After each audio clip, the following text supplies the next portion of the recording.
Are you a podcaster? Maybe you've got that big idea and you're looking for a network to join. The multi-award-winning Ozcast Network can get your content to eyes and ears all over the world. Join now for the first month free, and you could be featuring this sound at the beginning of your podcast. Ozcast. Simply head to ozcastnetwork.com for details.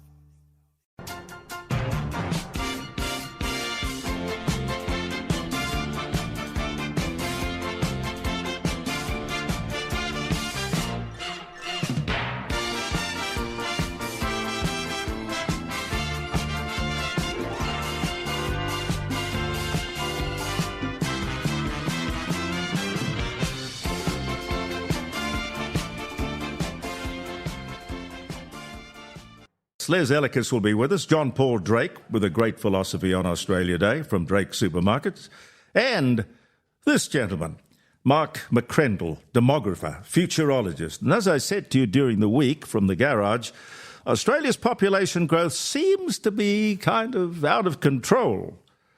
This week we hit, and I think it was either Wednesday or Thursday, 27 million. 20 years, I think, ahead of projections. There you go. I don't know, honestly. Jobs, housing, schools, hospitals. Does anyone think? I wonder. Here's a man who's done a bit of thinking. Mark McCrindle, how are you?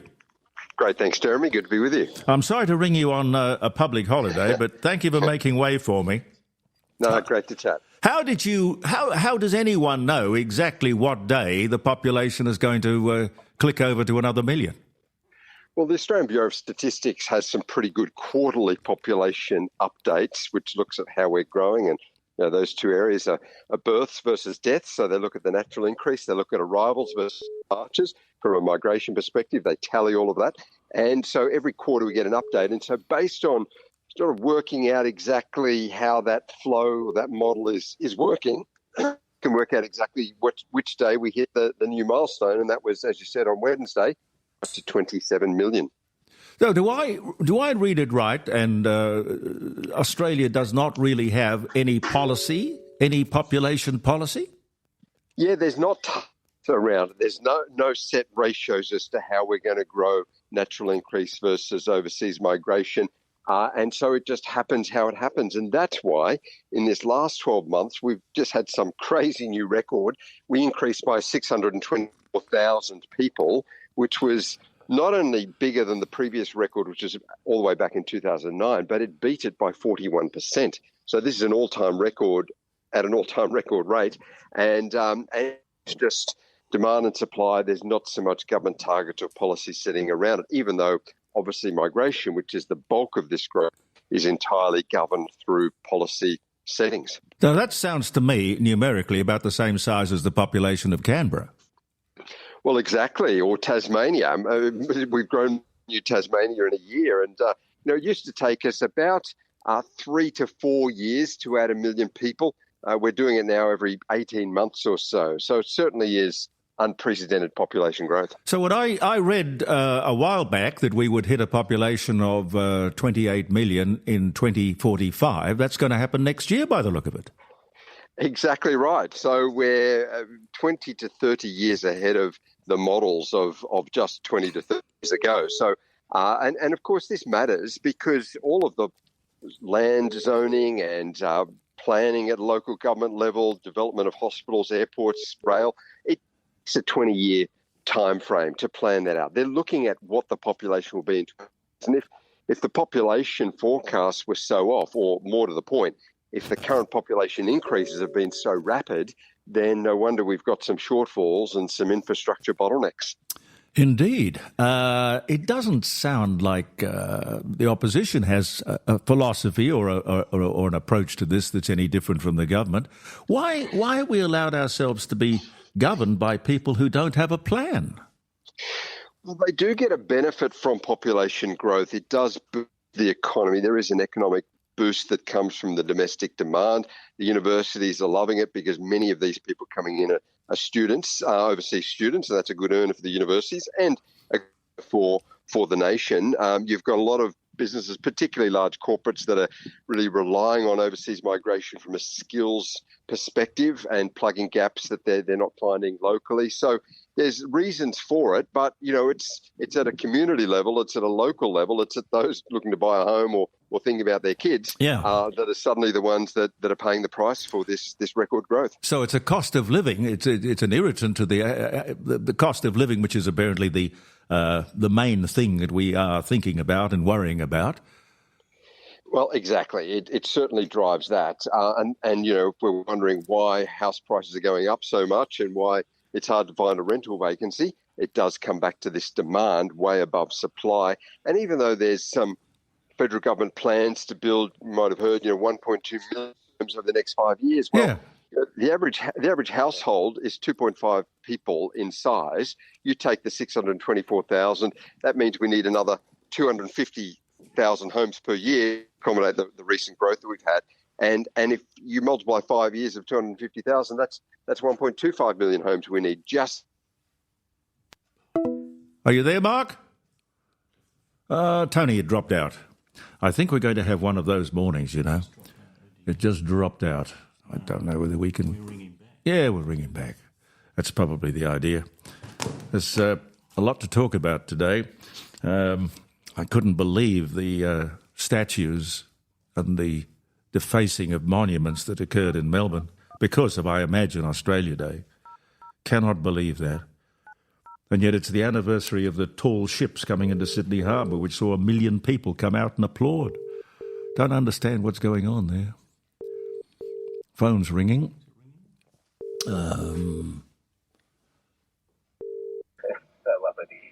Are you there, Mark?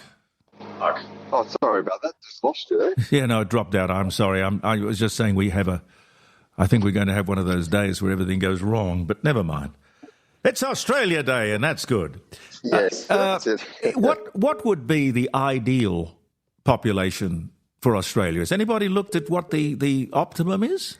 Well, we could at least start by getting back to what has been the recent long-term average, which was more like 230,000 net increase through migration, maybe up to 235,000 on a bigger year. Now, in the last year, we had 518,000 just through migration. So you get a sense as to how far out of the norm we've been. I think if we got back to some of those years, because that's been sustainable now over about 20 years, and that also allows a bit more of the natural increase to come up. You see, right at the time we've got record migration, we've got record low birth rates, and the two are linked. Because if young couples can't afford a home, if they can't afford to move out of their parents, if they're in a rental apartment, they'd love to get a home and maybe expand their family, but can't afford that, well, no wonder the birth rates are so low and the families are so small. So if we get the migration on a bit more of a sustainable pathway, you're more likely to get an increase in natural increase and balance out those growth factors. Well, why wouldn't, if it was sort of an unknown as to what the consequences of rampant, uncontrolled immigration and population growth would mean, wouldn't it be natural and normal for a government to take it cautiously and say, well, we're going to bring this back to a level, as you've just said, that we know about, that we can manage comfortably? You would think so, because firstly, the growth that we're seeing at the moment is not particularly popular electorally. People are starting to now feel that we've got too much of a good thing and we need to get the numbers down. And yet, as you say, on both sides, no one's really talking about getting the numbers to a more sustainable footing. Partly, I think it's because the big end of town and the universities and the sort of the those who benefit economically probably have the ear of government. Secondly, no one wants to drift into talking about reducing migration lest it be thrown into the sort of we're questioning the cultural diversity side of things. And so that causes some people to pause. No one is. I mean, we found even in our research, when we ask Australians what they think of our migration and our cultural diversity, it's very popular. People love it. In fact, almost everyone has come from some place or other. We're all part of that. But when we ask about the numbers, that's when they say, in fact, only 5% said the current numbers, when we put it to them, are about right. 95% say they're over. And in fact, most are saying they're far too high compared to what our nation needs. So everyone likes the cultural diversity of this nation and migration, but they just want it in a more sustainable frame so that we can accommodate the growth. Take it in bite-sized pieces. Don't stick the whole thing in your mouth. I mean, somewhere in the cupboard, there's got to be a full house sign that we can hang out there. Well, yeah, and just to growth is a good thing. I mean, we wouldn't want to be in a situation like, some nations like Japan, where they're getting close to population contraction. They've got a very rapidly aging population. They've got no natural increase to speak of and no migration history either. So that can create an economic stagnation. We wouldn't want that, but we're not going to get that. I mean, we're growing. We're one of the fastest growing nations in the Western world. We could easily pare back the growth. The models were saying we would probably be around now just under 1% growth. Instead, we're 2 and a bit times that at 2.4% increase per annum. So that's pretty rapid for a developed nation. We've got lots of room, there's no doubt about that, but people don't want to avail themselves of that. They want to pile into the already crowded cities. That's right. 80% of permanent arrivals end up in Sydney and Melbourne. And so you end up with, the rising house prices there, the densification there, and the infrastructure bottlenecks there. Meanwhile, some of the regions have been calling out for growth, and they benefit from that growth, but you're not getting migration heading to the regions. Now, they've had a bit of a bonus over the last few years since the pandemic, with a lot of Australians relocating to regions for lifestyle and affordability motivations. That's been great. But there's certainly more room in the regions, more opportunity to expand and rebalance our population. But it can't just be a story of Sydney or Melbourne taking the bulk. Yeah, well, one of the things that people say about Adelaide, and I, coming from Sydney, just loved about Adelaide, was the quality of life. And the quality of life seems to have something to do with the number of people. You don't want 14, 15 people all trying to get the same parking spot that you want, or the same seat in the theatre, or... Exactly right. And I think South Australia is a great example of sustainable growth. It increased by about 30,000 people in the last year. It increased by, in percentage terms, 1.7%. Now, that's manageable. That's sustainable. Southeast Queensland is growing by more than twice that, 2.5 times that rate. And it's Victoria is growing very solidly now. Big growth in Perth, and so it's about growth as beneficial. Of course, it leads to jobs in construction and infrastructure and demand, but growth that is manageable. Otherwise, you end up with a red hot economy. Thank you very much for your time, Mark. I much appreciate it. Great to chat, Jeremy. Thank you. All the best, Mark McCrindle, ladies and gentlemen.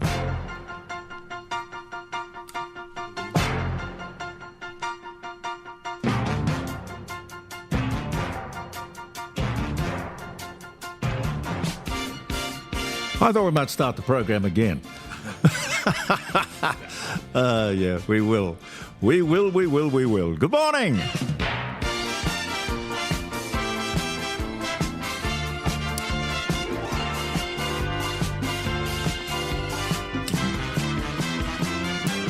As I said a few minutes ago, happy Australia Day. I hope it's going to be a great day. We're with you until midday today, and you can call us if you'd like to on 0491 65 68 60. It's as simple as that.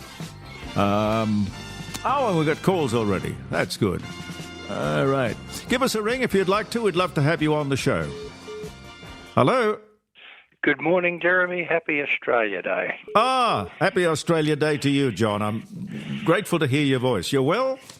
Yes, thank you. Yeah, shoulder's coming along fine. Yeah. What's on your mind? Heaps, mate, heaps. Where do you want to start? What about our arrogant Prime Minister? How about starting with him? Well, we can start with him, yes.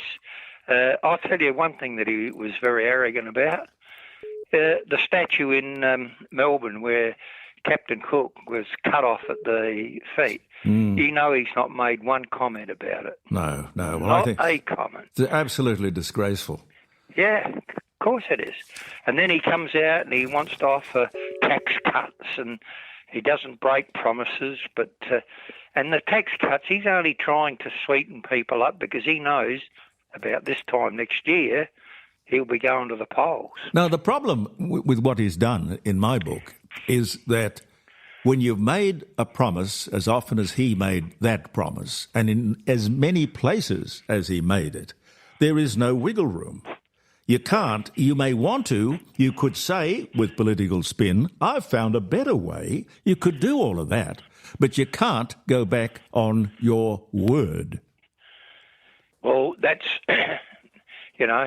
every time anyone else had done it, he was quick to can them. Of course. And that's a fact of life.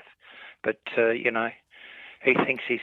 Like last night, he had Australia Day photos taken with the various recipients that were getting awards. Yes. And he rocks up with his dog. Oh, yeah? Well, I don't know. I mean, he's probably trying to put on a friendly family face or something. Maybe he thinks the dog will take a better shot than him. Well, the dogs have worked for politicians over the years. Let me think. The famous dog and Richard Nixon. Yep. I think the dog was called Checkers from memory. And British prime ministers are always one to walk around with a dog on a lead or one under the arm. There must be something to it. A lot of them do it. Yeah. It's just that I find it like, we want them to do things. What really gets me with the Prime Minister, again, he's out there batting for a minority group of Australians.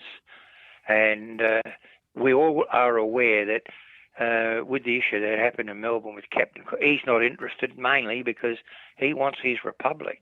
That's what he really wants to be able to lay claim to, and I don't think it's ever going to happen. Well, I have a lot of trouble with people who disparage either our flag or Australia Day because it doesn't have a lot to do. Even if it did, I wouldn't really mind because history is history and you can't go and reshape that.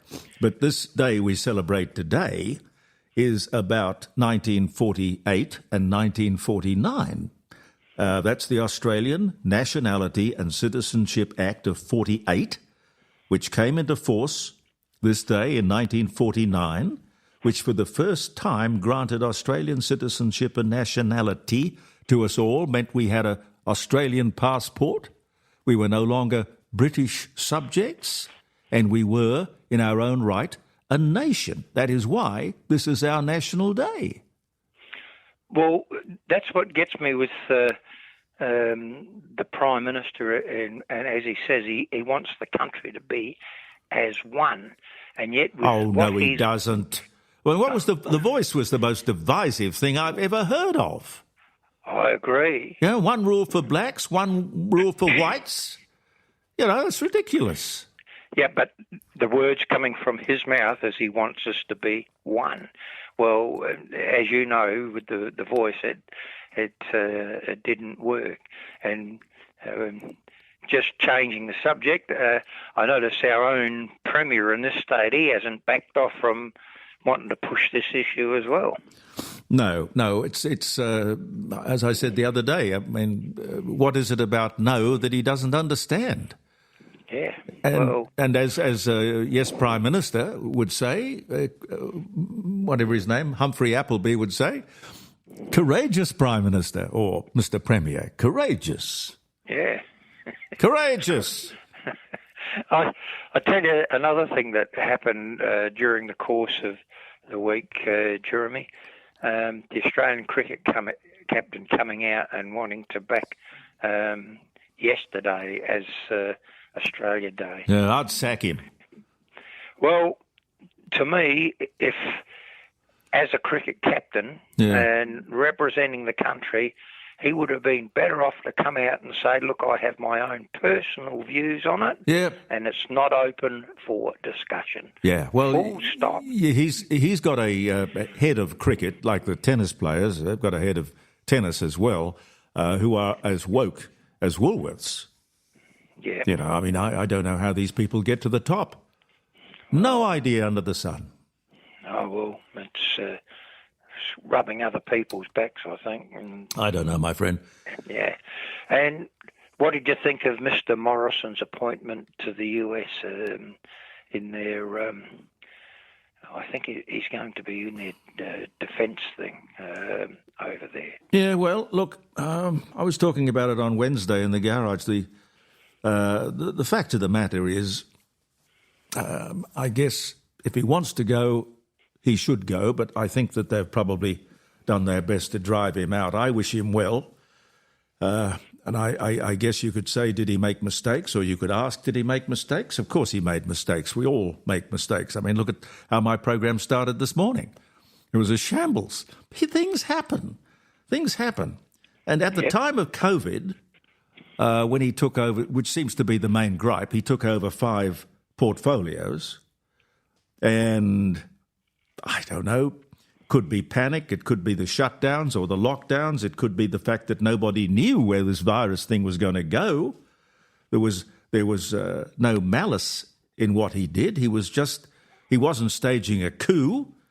I think it was just good leadership. He took a belt and braces approach to it. So if all of these ministers suddenly died one day, there would be a replacement, him, temporarily. Yeah. Nothing unusual about it. Look, do you remember Mike Rann when he was elected? I think the first time, when he was elected the first time, he took every portfolio in the cabinet himself, every one of them. He didn't appoint a single minister.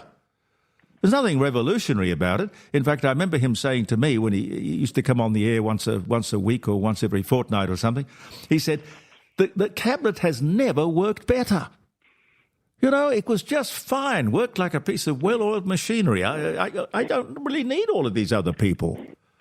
Well, I'll tell you, another person that proved that many years before that was Tom Playford. Oh, yeah, I didn't know about that. I wasn't here at the time. No, but Tom Playford only had a ministry of about 5 people. Yeah. And he ran the state, and he was the one that bought ETSA into Vogue and Gasco. Housing Trust. Housing Trust, yeah. Yep. No, he was a very, very good premier, Tom Playford. Yeah. And sadly, we haven't had anyone to be able to come up to his level since, mate. That's a fact of life. No. Mind you, back in those days, you didn't have the media breathing down your neck. Not that the media is particularly hostile towards Labor. I think they're kind of like a loudspeaker for Labor. But the media must get in the way of a politician quite often, and frankly, that's the job of the media. Talking about the media, what do you think of, I think is it Kim Williams being appointed to chair of the ABC? Yeah. I'll tell you something, an interesting observation, Jeremy, over the last couple of years. You would have remembered Chris Uhlmann as a political reporter. Yeah, very good one. A very good one, and he came with a level balance. He didn't favour one side or the other. He left and went to Channel 9. Now, just recently, another good political commentator in Andrew Probyn has quit the ABC, and he has taken the position that Chris Uhlmann had at Channel 9. Yeah. What it tells me, there is something behind the scenes that you and I won't know anything about. Well, you might have a better clue, but I won't know about. But there's, I smell a rat in the bloody woodpile, mate, I really. Well, I think they have an agenda, and that's more their priority than broadcasting and informing. But, you know, the Kim Williams appointment is an interesting one. He's married to the daughter.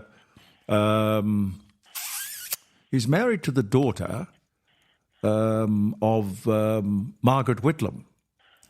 Oh, right. Okay. Dovey, I think, was her maiden name. Now, that's Labor Party royalty. That would get you through the ABC door in a flash. Easy, spacey. Connected with Gough, God, yes. Listen, my friend, I got to move on, but love to Pat. Yeah, no worries, Jeremy, and I hope the rest of the program, like you might have started with a bit of a hiccup, but it'll be all right. You get a few more calls. I've discovered that people kind of enjoy it more when things go wrong. You know, if you're on television and the set falls over, or somebody forgets to put his microphone on, or there's a blooper of some kind. Well, it just makes life interesting, Jeremy. It's called life. Life ain't perfect. No. Anyway, you enjoy the day, and I will catch up with you later down the track. Yeah, look forward to it, John. No worries.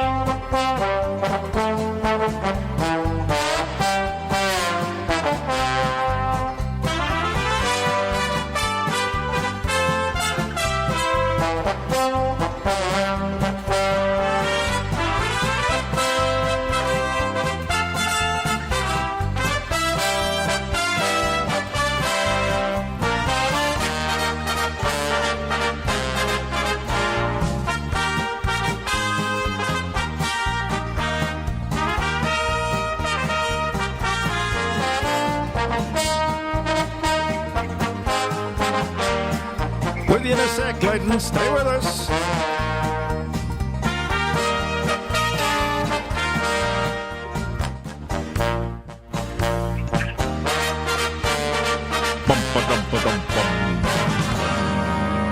Well, I love it. Well, I love it too. I really do. Leighton, how are you? Good afternoon. Good morning, Jeremy. I'm very well, thank you. Happy Australia Day and happy...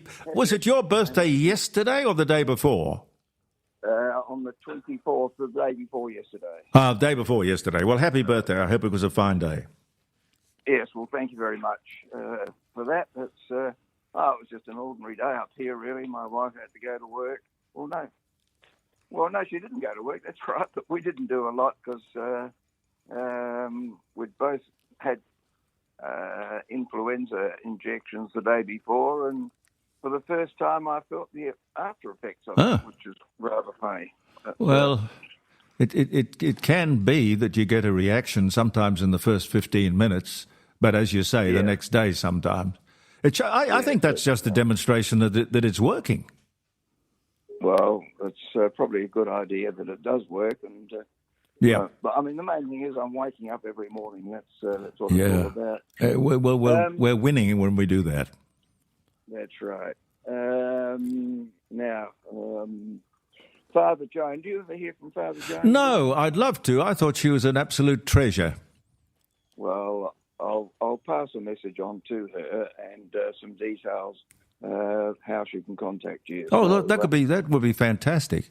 Because Father Joan was a great supporter of various programs on the old 5AA. I mean, I think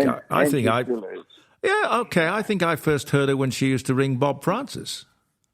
That's right. She goes back a long, long way. Well, I'm really indebted to her at the moment, Jeremy, because my best mate down in Adelaide is in hospital at the moment. He has cancer, but he was at home the other day and fell over and fractured his hip, and it's not looking very good for him, actually, with all the situation as it stands. But I rang Father Joe, and I spoke with her. I've been friends with her on Facebook for 10 years, and I phoned her first thing in the morning, or messaged her first thing in the morning. About an hour and a half later, around about 11 o'clock, she replied, and we had a chat on the phone, and I told her about my friend, and would you believe, by 3 o'clock, I got a message back saying that she'd been into the hospital, had spoken with him, and we'll go back and see him within a few days. And, that was just amazing that she would do something like that. And, she lives out North Adelaide way, where she had to travel all the way over to the Flinders Hospital as well. Oh, dear. Magnificent. It's a very sad time at the moment. Well, I don't know why it is that a broken hip, because that's what took Barry Humphries away too. He tripped on a piece of carpet, fell, broke his hip, and that took him to hospital, and he never came out. Yeah, it seems to happen to a lot of people, doesn't it? Don't know why. I mean, what's the connection between pneumonia and breaking your hip? That's right. Or whatever. But yeah, no, it's just one of those things, Jeremy. Yeah, be careful when you're walking around. Yep. Now, I'll just get on to another point. With, as you know, back on New Year's Day, Japan had a huge earthquake up here. Yep. A 7.6 magnitude earthquake. And me with my records, Japan so far this month has had over 1,000 earthquakes, and 935 of them have been aftershocks from the same area. Golly. I know we get a lot more earthquakes than get reported because they're so small, but they are registered or registerable, but not a talking point mostly. Well, just to give you an idea, there's been something like 540 just from the one location where the epicenter was. Out of that 900 odd, and I mean, there's been 148 in the magnitude 4 range, and there's been about 428 in the 2 range, and almost 400 in the 3 range. They're not light ones at all. But fortunately, here in Tokyo, we've been very lucky. We haven't been affected only by the very first one that happened, and that shook our building here for about 5 or 6 minutes. But I take it that buildings in Tokyo are constructed with earthquakes in mind. Yes. They're very, very clever about that. Absolutely. I mean, when you look at some of the buildings, the way they're so narrow and so tall, and you think, my goodness gracious, how can they withstand these earthquakes? But they do. It's just amazing. Yeah. So, they've got all these safety measures in them, most definitely. But anyhow, I just thought I'd give you a ring and wish you a happy Australia Day, and nice to hear you back on air again. Oh, glad that you called. Thanks a lot, Leighton. Appreciate it. Okay, then. Thanks very much, Jeremy. All the best. Goodbye.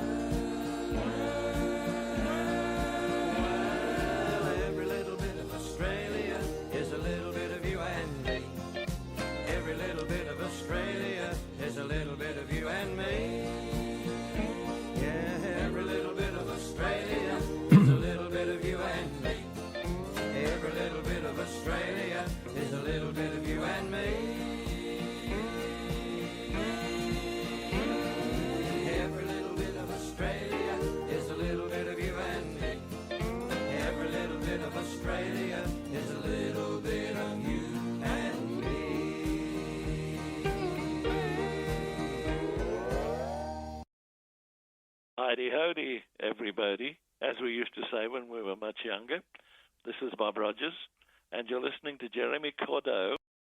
Tune into the Court of Public Opinion at jeremycordeaux.com. Okay, give us a ring on 0491 65 68 60. My next guest, John Paul Drake, is a little bit tricky because normally I would have a telephone number, and God willing we'd be able to speak with him. But he is out at the tennis, I think, and he's going to ring in. So we're keeping the line open for him to call. We'll give him a window of opportunity. It's a very interesting thing. I know clearly from a commercial point of view, it was very sensible for an independent supermarket chain like Drake's to take advantage of the wokeness of Woolworths and Coles, and probably a few others. But, he jumped in. And I think I've heard him describe Woolworths as Wokeworths. And he's very critical. He's very happy to say, leading up to Australia Day today, Drake's were stocking lots and lots of Australia Day merchandise. In fact, I think Caroline went and bought the bunting, which is up behind me, the Australia Day or Australian flag bunting. I think she got all of that from Drake's. Anyway, as I said, January 26. Happy Australia Day. 1788, Captain Arthur Phillip and British colonialists hoist the Union flag at Sydney Cove, New South Wales. Now celebrated as Australia Day, but really the celebration is about 1949, not 1788. What else is there? 1808, the Rum Rebellion. The only successful, albeit short-lived, but the only successful armed takeover of the government in Australia. And it was my relative, Lieutenant Colonel George Johnson, who led that. And that ended up having him sent back to England, where they broke his sword over somebody's knee and cashiered him. Well, I suppose they could have hung him. That's quite likely.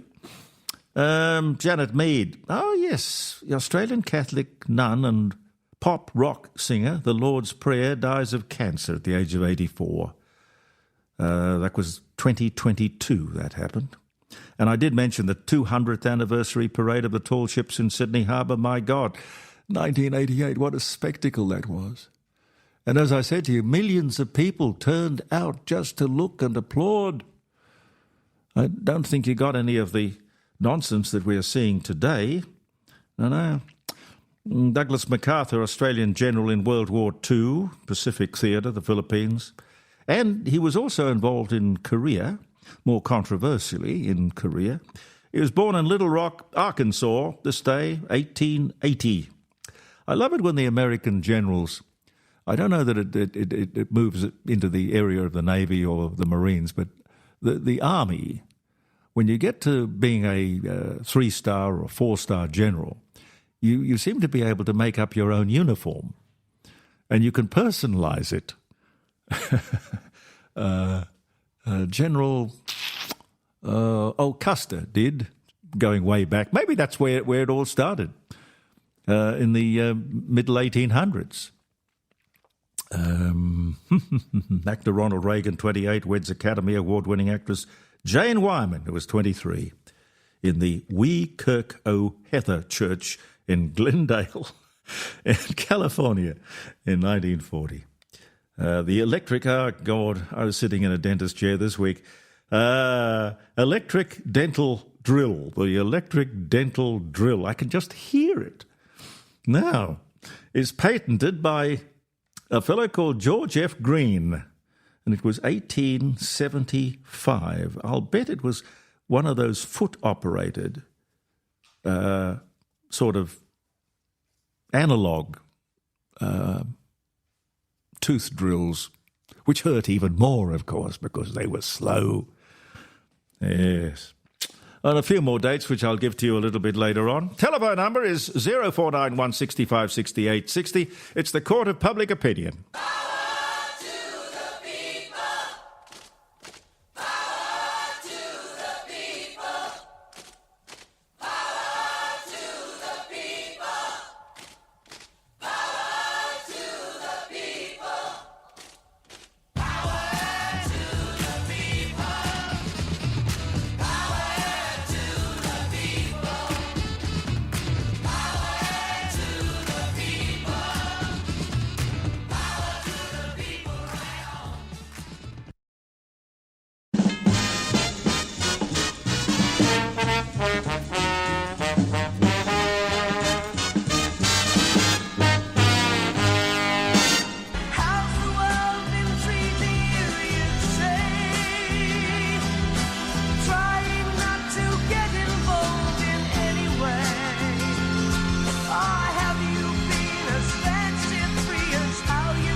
Look, it's the Grinches are approaching us, Jeremy.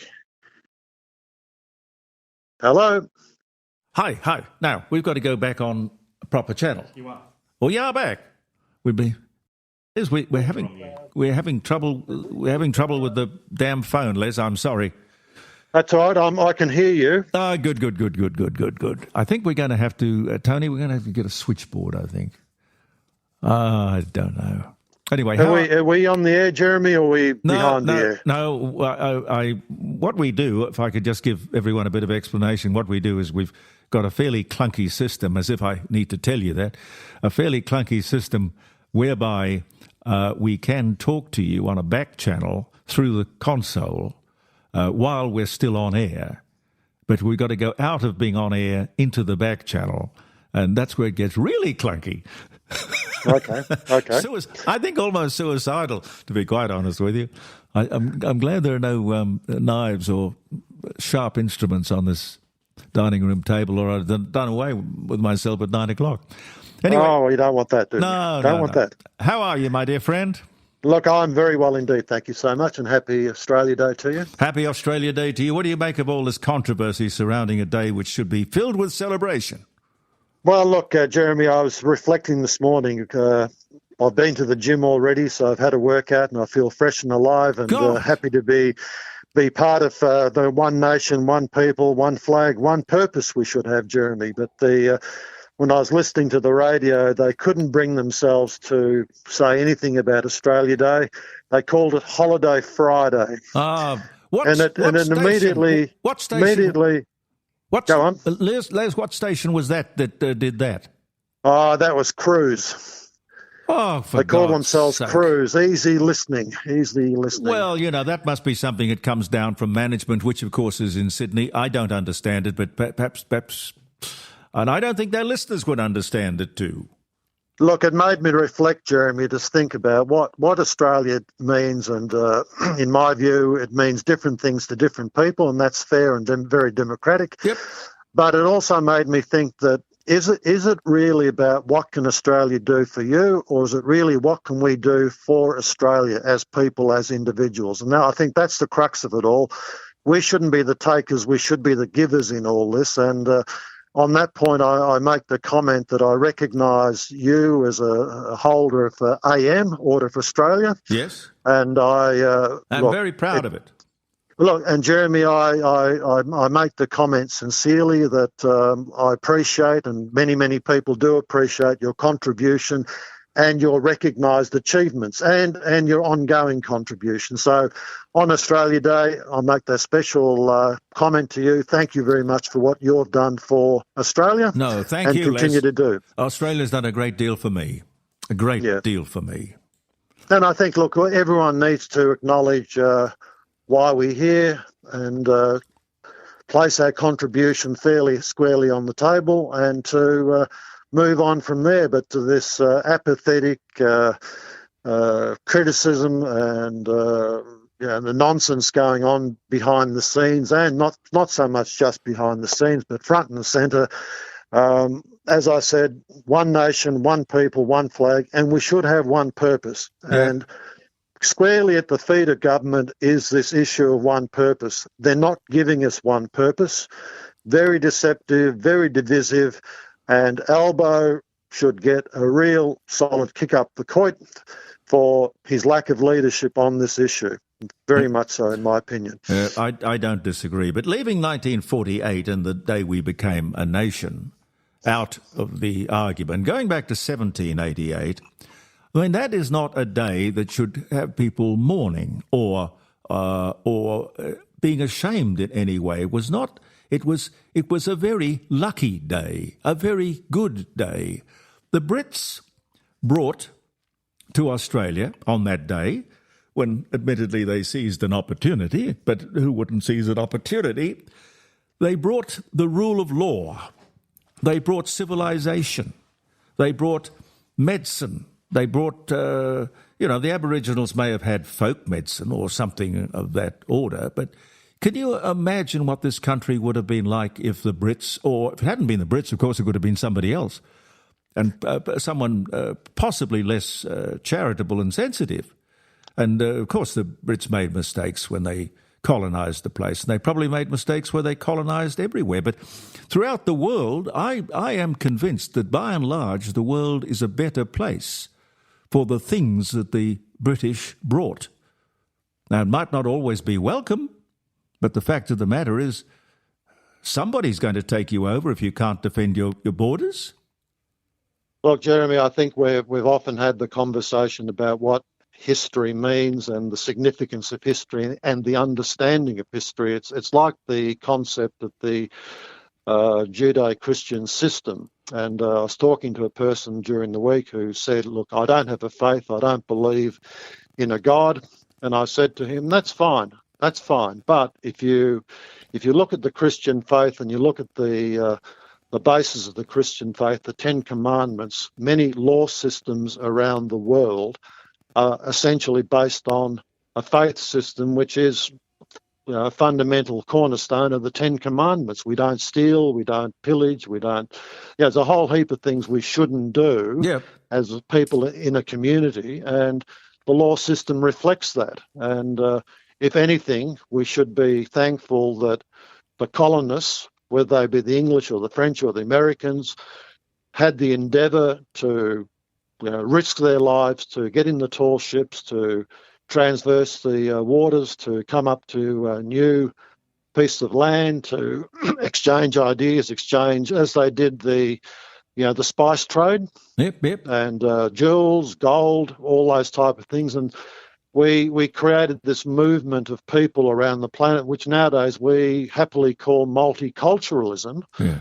But at the same time, our multicultural system is in many respects working against us, because often I know you talk about the type of people that might come to our shores and want to be immigrants to this country, and then their motivation for being in this country, is it to make a contribution or is it to be a taker? And this goes back to what I said earlier. What is our motivation and what is our purpose? And we shouldn't be takers, we should be givers. Yeah. And make a contribution and make this country even better than what it is. Yep. But there's a force everywhere that is trying to just break up community, break up association of people, and instead of unifying us and coming to good, solid, purposeful outcomes, we seem to be becoming more and more argumentative with each other. And I've got no place in my mind for Grinches and people who want to be sorrowful and miserable and hateful.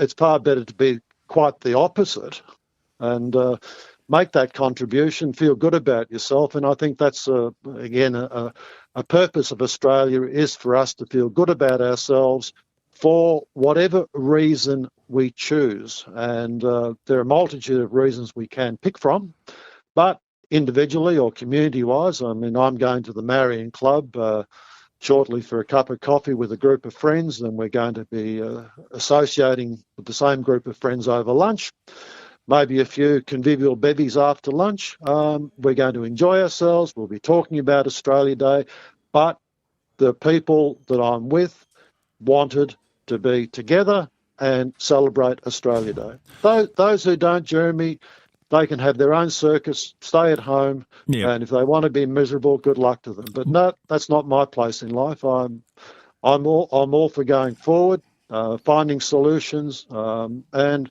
moving. And talking about solutions, I mean, our illustrious Prime Minister and his team of people going to Canberra on Wednesday and wishing us to believe that they've done good for us. I mean, a whole day of negotiations and talk fest, and the only thing we could come up with as a group of people was to tell us that we are modifying the stage 3 tax cuts. Yeah. And that made me think, Jeremy, what does it really mean for the people who are on Struggle Street right now, who've been on Struggle Street for probably at least 18 months? Yep. I think people were somewhat optimistic that maybe with a bit of luck, Albo would, make a press release Wednesday afternoon, tell us the fuel excise has been reduced, maybe the GST cut by a couple of percentage points, maybe the federal government will kick in a few $100s each quarter for electricity that they have pushed up in price with their own policies. But no, they want to modify the tax cuts, and they've made it sound like it's a bonanza for people, but of course it's not. And what people need to recognise, Jeremy, is that the tax cuts are for the 2024-25 year and onwards. Yeah. So in other words, this system, this very so-called or smoke and mirrors benefit to the public about tax cuts is not immediate. People are going to have to wait another 18 months to see any reflection of how those tax cuts actually show some meaning in their life. So the immediate, supermarket prices, fuel prices, insurance costs, council rates, none of that is going to be softened by this federal government and Albo's pronouncements from Wednesday. We're in a situation neutral. Nothing has changed, in my view, and it's quite sad. Quite sad. The thing that amazes me is the arrogance that going back a little while, they took that low to medium income tax offset away. That gave everybody, I think it was about $1,500 a year. And he just took it away. And now, if you look at these tax cuts, even the broad thing that he's got on the table now, he's taken away $1,500. The most anybody's going to get is $1,400 in that big bracket where most of us live. So it doesn't. Why would he? Why just leave the offset alone? And then keep your word. Jeremy, I'll challenge you on that, because the middle income bracket, the 45,000 to 130,000 bracket, is the significant area where people will get part of that $1,500 tax offset back, but they're only getting back $804. So, and again, they have to wait. Not now. This is not applicable for this taxation year. Right now, it's applicable for the new one coming up. And then to really iron out the wrinkles in the tablecloth, you have to wait till you put in your... Hello? Yep, go on. You have to put in your income tax return. I mean, to talk the same language as Julia Gillard, $804, if you equate that back to a weekly amount of money, and for the average family of 4 people, that's not even a cup of coffee for each person of a family of 4. But the other interesting thing is, and this might amaze you, I was looking at the tax scales, and you know how they say there's the tax-free threshold of $18,200? Yep. The reality is that the ATO and the payroll department, who, let's say it's a person who is a monthly paid wage earner, and let's say they are earning $18,200 a year, when the tax scales are prosecuted through the payroll system, that's a $1,500 a month income. You pay $338 tax on that. In other words, it's not tax-free until you put in your income tax return. Yep. So in other words, people don't understand how the taxation scales work, because they really take more money out of your wage than what they should, and then it's ironed out when you put in your taxation return. So people who don't put a taxation return will say no tax benefit whatsoever. People who are students will see no benefit from this revised policy for Albo. People on the NDIS, the carers of people on the NDIS, some retirees, the unemployed.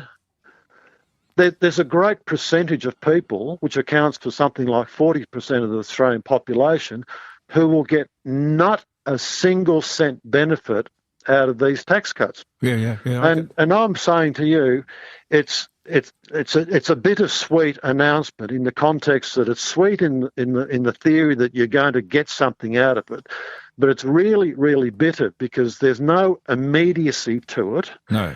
And you still have to put a taxation return in. So it's 18 months away. And by then, people are going to be even more destitute, even more homeless, even more sick of their lives because they just can't make ends meet. So well, between now and then, Les, there's going to be an election, and let's hope our friend gets his bottom kicked. Well, I think we do need an early election. The sooner the better, because look, this country is, as far as cost of living, which is high and mighty and number one on everyone's plate at the moment, there's just been no give from the government whatsoever. Yeah. No give whatsoever. And that's appalling. We shouldn't be negative on Australia Day, which should be a positive day. But I think we need to be, as the Americans say, build back better. Albo could have given everyone a wonderful Australia Day present from the Talkfest on Wednesday, but no, in reality, he's done nothing for anyone. Not one little bit that gives anyone any satisfaction right now. Dear friend, I've got to say goodbye because I've got a call, and it may well be John Paul Drake. My well be. And can I make just a very quick comment about that? John Paul Drake is an independent thinker. He hasn't been coerced. He's not doing anything because Woolworths is doing it. Drake's is a wonderful organisation, and he and his father, very independent thinkers. They're just doing the right thing for Australian people. No, I totally agree. Thank you, Les. Have a great day. You too, Jeremy. All the best to you all. And bye now. Thank you. Bye. Bye. Okay, Tony, I think we got a call from John Paul Drake, but... how long ago was that? Just a couple of minutes ago. Well, is that it there? Yeah, that's it. Well, we might be able to just put the line on, see what happens. Did I tell you Leon Byner's going to join us later? And I'll remind you of the phone number, which is 0491 6568 60. No, it's not ringing. Oh, there we are.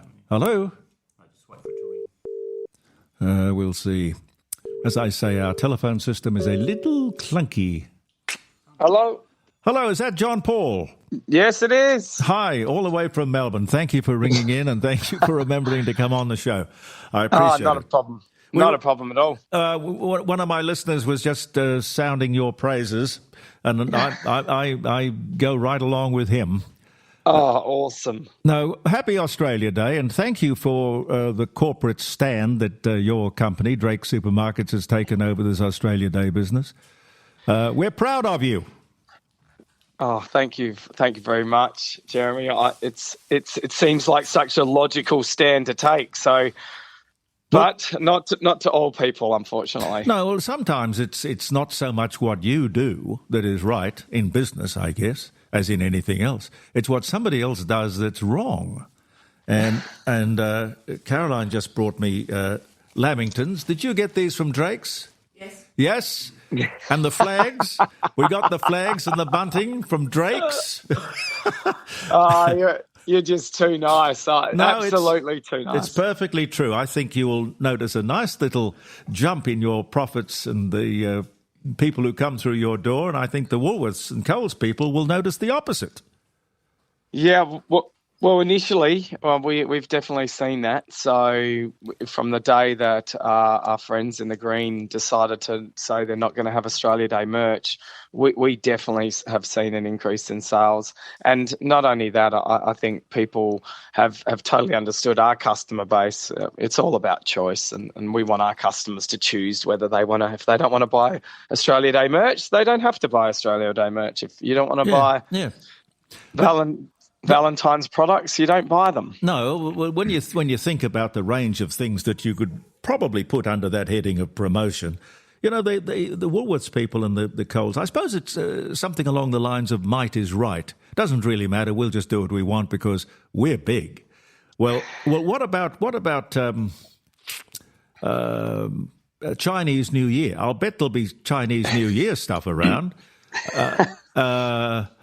Well, absolutely. There's. I think there's a very contentious point for them, which they are trying to figure out how they work out what they can do with that. Because I do believe there is Chinese New Year merch there, point of sale material. But what about Halloween? I mean, Well, Jeremy, where do you stop? Where they does stop it at stop? Australia Day. They stop at Australia Day, which is crazy stuff. For me, when I heard Brad's CEO from Woolworths explanation saying it's a low volume products that we don't make money on, I thought it was quite ironic considering they made $1.6 billion profit, and you're picking on a date that's contentious to some people, but the majority of Australians, we want a day to celebrate Australia Day. And if that's not the date, then choose a date that is, because if you throw in a public holiday, I'm sure 95% of the Australians will be on board by having a date we can feel proud to buy our flags and wear our T-shirts and wear our thongs. That's what it's all about. Yeah. And I think they've missed that. I agree with you. Either badly advised or just a piece of bad judgment. The thing I suppose I resent is that so much of the Australia Day merchandise is not made in Australia, but in fact made in China. Yep, it's true. And that's a policy thing. I think that's a Labor policy thing. It goes back a long, long way, and the unions let them get away with that, where we lost all our manufacturing capacity. I think, Jeremy, you're exactly right. It is a bit scary when you actually do go through the supermarket and see what is made in China. Let's talk about it. It's practically everything, whether it's containers, whether it's lids, whether it's triggers that go in pump packs, whether it's any bit of variety that we do have. A lot of it actually is. So that's not that different. What would be fantastic if we could bring an Australia Day merch component next year? So that would be something that was a little bit different. But is it possible? I think it would be extremely difficult to get the volume that definitely that Drake's need, and definitely what Coles and Woolworths need. But what a promotion, though! What a promotion for you if you launched that and worked on it. I think everybody in the media would get behind you. I'd be amazed if they didn't. Well, we're definitely talking about it. We haven't made. We're just thinking how we can do things better, and there's no doubt the customers are supporting us in the direction that we're going, and we really need to make sure we can have as much choice for them as possible, so they can choose what they want to do. It's as a retailer, it's not up to me to dictate what my customers buy. And that is what's been happening for many, many years now. And we've made a stance to listen to what our customers are saying.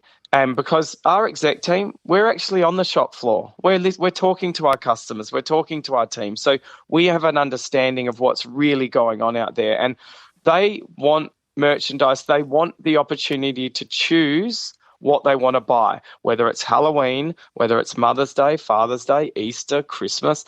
These are all relatively small promotions in the scheme of things of how many groceries we sell. So we need to make sure as a retailer we're giving them that choice. So when they come into our stores, there is that option to buy them. And if you don't want to buy them, that's fine. Just walk past it. But isn't it strange that we buy all of this stuff and we've become dependent on a supply chain from China, as you say, for just about everything? And the reason for their prosperity is the coal and the cheap energy with which they can produce or outproduce the world, and yet the penny doesn't drop for this stupid government.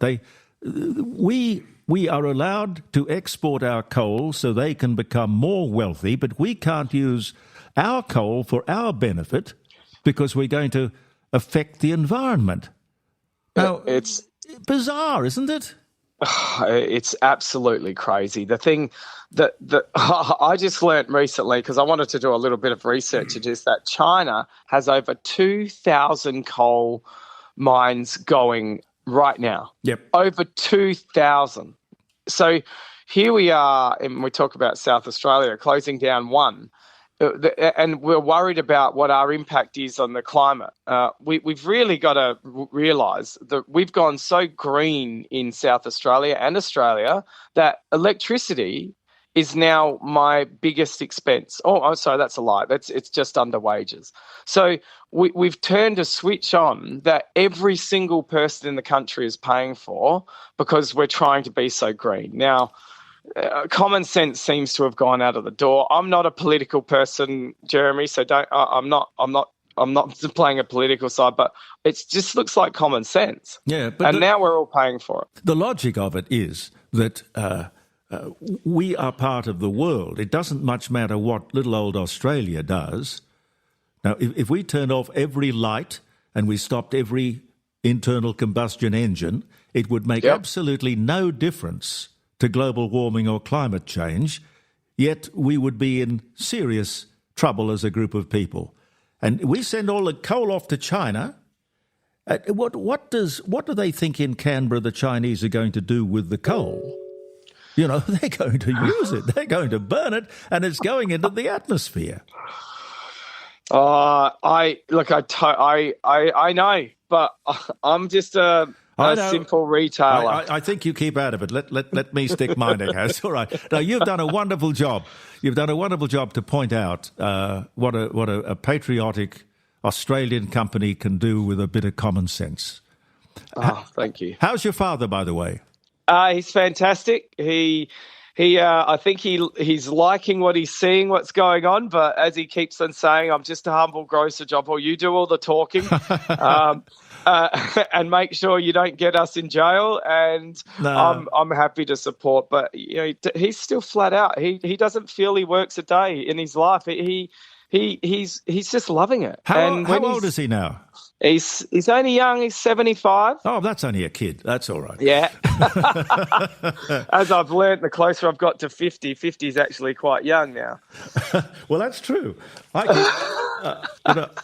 I loved about Caroline says, "Thank you, best Lamingtons, very moist."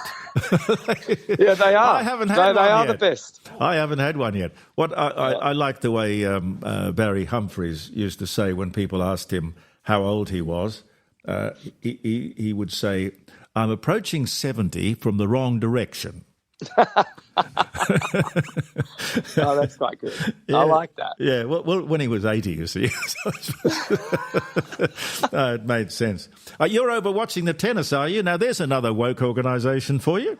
Oh, unbelievable. I think, yes, I am. I've been, I got a supplier has shouted me and my wife a ticket for Australia Day, so we'll be celebrating it. Hopefully, I'm interested to see what's going to happen in the stands because I can't imagine they'll be able to keep the Aussies quiet. So I will be very interested to see what goes on. But making these statements about not being able to celebrate Australia Day, and the CEO of Woolworths couldn't actually say Australia Day in how he's it's God. A joke, and it is terrible. It's a bad joke. Yeah. It feels like a nightmare, Jeremy. A question without notice. Yep. John Paul. It's an interesting name. You're not named after John Paul Jones, by the way, are you? No, actually, you'll like this story. Dad was into his snow skiing, and I was named after a professional snow skier in the time called Jean-Paul Keely. And that's how I got my name. So sort of suits me, actually, a daredevil skier. No, I like the sound of it. All right, thank you so much for interrupting your day, and happy Australia Day, and thanks for all you and your father and your staff are doing for Australia Day. Thank you very much, Jeremy, and have a happy Australia Day, however you choose to celebrate it. I love the way you think. Thank you. Thank you. See ya. John Paul Drake, ladies and gentlemen. John Paul Jones, I don't know if you know the story about John Paul Jones, but he was an American captain. He was a naval man, and his ship was called Richard or something. Anyway, he was in the War of Independence against the UK. And his ship wasn't it was sort of kind of like a second-hand ship. It wasn't terribly good at being a warship.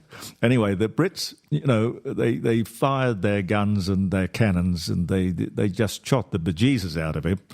And there he was, standing on the bridge of his ship, which was in flames, And the English admiral, with his blowhorn, said, "Do you surrender?" And John Paul Jones, as I say, standing on a wreck that was about to sink, he said, "No, we have not yet begun to fight." And that simple statement has echoed itself around history forever and a day. I have not yet begun to fight. Well, the Yanks ultimately won that war, and they did it with the sort of chutzpah that you see in a man like John Paul Jones and also John Paul Drake. Well, I'm not the kind to live in the past. The years run too short and the days too fast. The things you lean on are things that don't last. Well, it's just now and then my line gets cast into these time passages. There's something back there that you left behind. Oh, time passages. Buy me a ticket on the last train home tonight.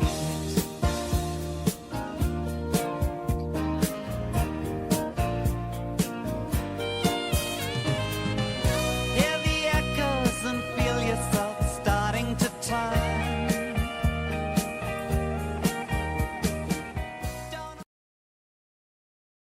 Mouthful of Lamington.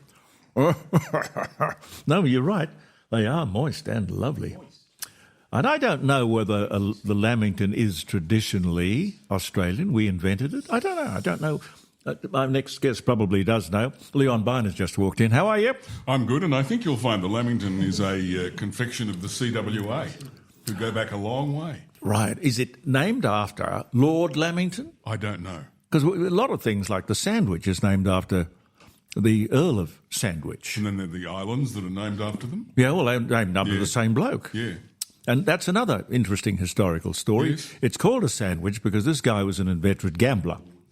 And he would go to the casinos and he wouldn't want to leave the gambling table. So what he did was to tell the staff to go and make him a sandwich, which was never heard of. It was basically 2 pieces of bread and a great slab of meat in the middle.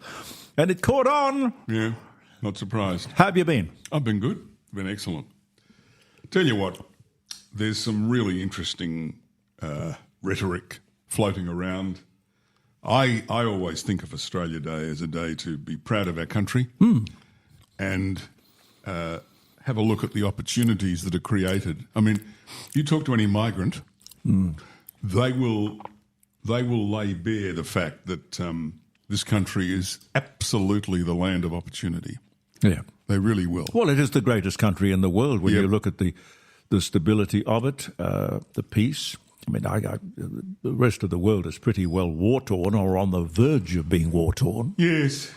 Yeah, and the other thing is we look after the less wealthy pretty well, in my view.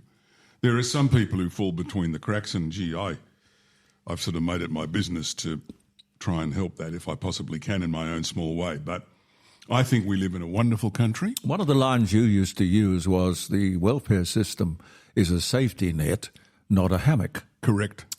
And too many people possibly are attracted to treat it like a hammock. Yes, they are. And I can tell you there are... The reason that I used to say that, and it's still the extent, not as much as it was, is that there are a number of employers out there, small and medium, who can't find staff. Yeah. Now, the fact of the matter is our unemployment rate is below 4%. Yeah. However... 3.9, yeah. Yeah. But the problem is the definition of unemployment is anybody who works less than 1 hour a week. Well, that's silly, isn't it? Of course it is. Now, I wonder who amongst us could survive on an hour a week? You couldn't, could you? Well, you couldn't get a job doing something for 1 hour a week. No. So that's the issue. And I think there's an underemployment rate as well. There's people out there I know that have got 1 or 2 jobs. Yes, yes. They'd love more hours. Yes. But then, of course, when you factor that the tax implications are horrendous because you lose a lot. Now, you can always argue, they'll get it back at the end of the year, but gee, you need the money now. Cost of living is a now problem, not forward in months' time. Well, what's wrong with incentivising the system so that we all have more reason, more motive to go out and, if necessary, and God knows it sometimes is, get a second job? Yeah, look, we live in an era where governments have got used to the fact that they think they can spend the money on your behalf better than you. Oh, yes. I always believe that the best redistribution asset we have is the family. Yes. You can't beat them. Families know how to spend money, who to give it to, what to get, what not to get. Governments, because of their nature, will never be as good. They can't be. But they're philosophically, and this government is philosophically dedicated to the redistribution of wealth. Yeah, see, this is what worries me, and that is that I just happen to think that instead of arguing the slices size of the pie, I would have thought the better thing to do and the more productive thing to do is to say, let's make the pie bigger. But we don't seem to think in those terms. Well, we're not encouraged to think in those terms. No, but we should, because it would make a lot of difference. I mean, Australians are tremendously enterprising people. Yeah. We always have been. But we, I think, need to be given something of a guide by the government that is the government of the day. Abraham Lincoln very wisely said, I love the things that he used to say. And he was somebody that you'd probably, in the day, call somebody of the left. Yes. He used to say, money is best left in the hands of the people who earned it. Of course. Which is only logical. Well, we are overgoverned. We've got state, federal and local. Yep. We're over-administered. For the size of this country, 25, 26 mil. 27 now. Yeah, we're just too bureaucratised. We've got too many people handling our business. Well, from 94 billion a year, which was the cost of the public service, the federal public service, and we've got to, as you say, you've got to put the state layer on top of that and then the local layer on top of that.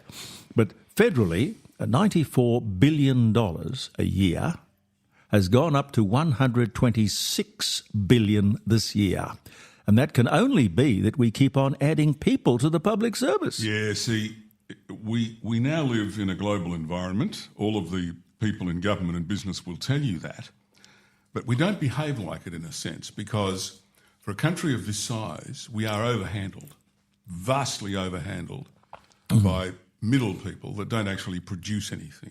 Now, I'm not saying that we don't need them. I'm not saying that we don't need to ensure that the strugglers get help when they need it. But I think there's too much handling of people's affairs and business. Yep. And this does two things. It slows down enterprise, but it also robs people of opportunity. And this is a fantastic country. We really are very lucky. I mean, you can, if you really want to make an issue of it, you can sit down and talk about stuff that's happened in the past, but we can't change that. We can only curate the future. And I reckon that Australia's future looks pretty good, because it is the country of enterprise. It is the country that if you want to grab an opportunity, there's nothing really there to stop you. Well, you think of the things that we have managed to... Oh, you're wearing an Australia Day apron as well. Of course. And I just hung the flag out the front. Oh, good. And that came from Drake's? No, it didn't, actually. Oh, that one didn't. Oh, okay. All right. It came from somewhere else. I can't remember where. Oh, all right. Doesn't matter. The sentiment is right. Chips. The sentiment is right. Thank you. I'll put the tea here in case I knock it over. Another cup of coffee? That'd be lovely. Yeah. Okay. No, we're very lucky. When you think of the things that we have invented from... medium white. Medium white. When you think of the things we've invented, like, for example, the black box for aircraft, which in fact is orange, but anyway, they call it the black box, and Wi-Fi, and... Hills hoist. Hills hoist. There's been a stack of things. Unbelievable. As you say, we are an inventive, innovative group of people. Sometimes we're not all that good at marketing. I don't know why. For example, Wi-Fi, was basically just given to the world when we could have. I'm sure the CSIRO, whoever invented it, could have somehow patented it or kept it under some sort of financial control and made a lot of money out of it. Yeah. But they didn't. Well, we live in a beautiful country, and I must say that, in my life and in my time as a broadcaster, I've always made a point to look after. If somebody rings up with an issue, I'll always do my best to try and help them. Yes, I'm aware of that. But I think we look after the strugglers pretty well. In fact, I can't think of another country that nurtures the needy as well as Australia. And I've travelled a bit around the place. I can't think of another country, and if anybody can, please educate us. But if you want to know what happens when government gets involved, just look at the NDIS. Oh, God. Came in with the idea that, gee whiz, we're going to have... I can't remember exactly what the number was, but it was something like... it was budgeted around the $20 billion mark to do its job. That is now looking down the barrel of $60 billion. And even they admit, the government admits, that there is something awfully wrong when you or I could walk in and get a particular service provided. The NDIS does it, and it costs 7 times more for the same bloody thing. Jeremy, there's an old rule I learnt years ago. My late dad used to tell me, his name was Harry, that the individual can do something or the family can do something always cheaper than a government. As soon as you give something to a government to do... That's because we have to. Yeah, it costs more. Now, look, I'm not saying the government shouldn't do stuff. Of course they should. But I reckon administrations could be... I mean, we've got 3 of them at the moment. If you look at everything that goes on around us, everybody is beholden to 3 sets of admin before anything happens. 3. And something may not happen. Well, absolutely. Regardless. But that's... And see, you've got to factor that into the cost. Somebody's got to pay for that. Yeah. And that's generally through our taxes. So when we scream for lower taxes, and most people do, the other corollary is, well, hang on a minute. What services are you prepared to give up? And secondly, we've got to get those services more efficient. Now, trying to do that with a bureaucracy is very challenging. Very challenging. Do you reckon that that Anthony Albanese can spin his way out of this broken promise? No. Oh, I don't either. No. You see, that's why they were and are described as the legislated third stage of tax relief. They legislated it. Now, I haven't heard a journalist ask this simple question. Why were these tax cuts legislated?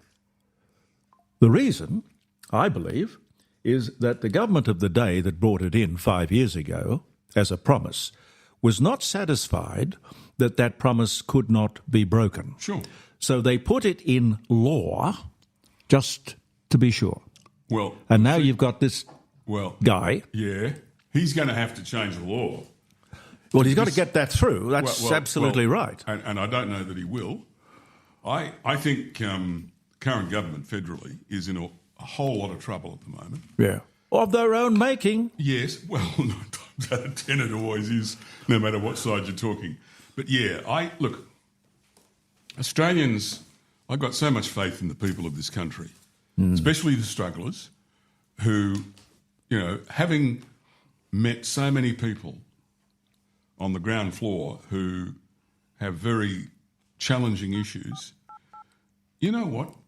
They're pretty good and they do very well. And all they need is a little bit of a hand up, and they can achieve amazing things. I know a couple of families who got into a bit of difficulty because mum and dad, well, it was a 2-income family, and through various circumstances, the jobs disappeared overseas to China, and they went through a very rough patch, and they were lovely people. And you know what? They went out and damn well volunteered, and through that, both mum and dad got offered jobs, one of which pays, now it doesn't always work this way, but one of the jobs pays a lot more than what they'd originally had. Yeah. So you just never know where things can lead. No, you don't, and that's possibly part of its charm. Nothing is certain, and probably neither should it be. Leon Byner is my special guest. Stay with us, and I'll introduce you in a second to Michael Boughen, who's an interesting fellow.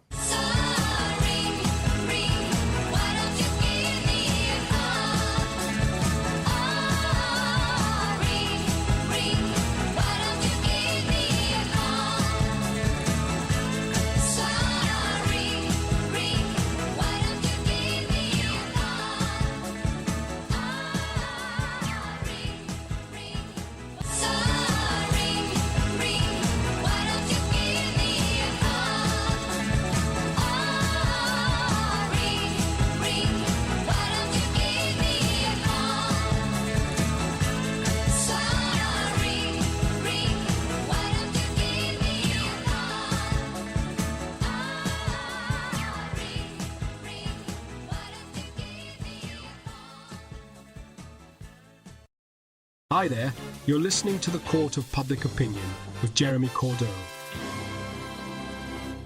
Telephone number if you'd like to ring us, 0491 65 68 60. Yeah, Tony, that was much smoother, wasn't it?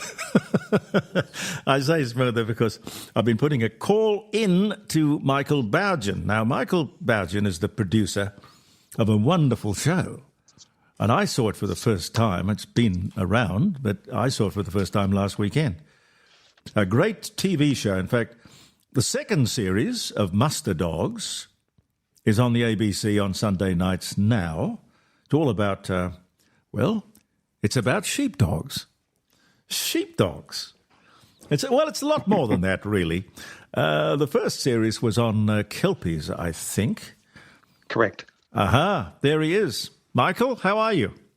I'm very well, thank you, Jeremy, and good morning to you all and to your listeners. Happy Australia Day. And back at you, really is. It's a little damp over here where I am, but it'll improve. And being a former South Australian, you'd know the name Leon Byner, and if Leon wants to jump in, please feel free, Leon. Oh, absolutely. I love dogs. And he loves dogs. Loves dogs. Hello, Leon, yes. No, it's a beautiful show because I think it pushes all the right buttons. But who was it? W.C. Fields, who said, never act with children or animals. They tend to steal the show. Yeah. Well, I guess that is exactly what it is. The animals, and particularly these amazing dogs, do steal the show. And they're incredibly smart. They're incredibly switched on. They love what they do. And we track them from their birth right through for a 12-month period. So we see that development as a young pup with all the faults of a young pup all the way through to becoming what we consider a really good working dog at the end of 12 months. Which is, and hello, I agree with that doggy. Yeah, outside there is I think Katie's a border collie. Yeah. And probably would like to round things up as well. You know, it's a lovely idea for a show, and I can frankly imagine it being successful, but I don't know that anybody realised how successful it would be coming in with the number one most watched show on the ABC for the year of 2022. That's amazing, isn't it? It's an incredible. That's a hit. It's a hit. It's an incredible result, and it's a testament to an awful lot of people's dedication, help, belief, and certainly to the participants and the way they embraced the series. They knew little about it. They knew little about ambience entertainment, but they came on board. We got one, which was Rob Tunks, and then Rob introduced us to a few other people, and slowly we gained their confidence, and they all came on board, and we just knew that we had something special from the very first day. You could feel it. After I saw the first day's rushes, I went, okay, I know what this is. And the cameraman turned to me and said, this is going to be a hit. And it only shot for about 4 hours. But the point being that it was so so in the zeitgeist of what rural Australia is, and it was touching real lives, showing things as they were. Nothing was contrived. It was all about trying to turn pups into pros, as Lisa says in the book. Now, was it hard to sell the idea originally? Did you have to work hard to get these people to see? Not so much. I mean, when we first pitched the idea, we had a very scant document, had a fairly good idea of where we're going. But when we sat down from the ABC, you could see their eyes. They immediately connected and realised, Joe Chichester and Cathal and Rachel Robertson, they realised immediately there was something in this.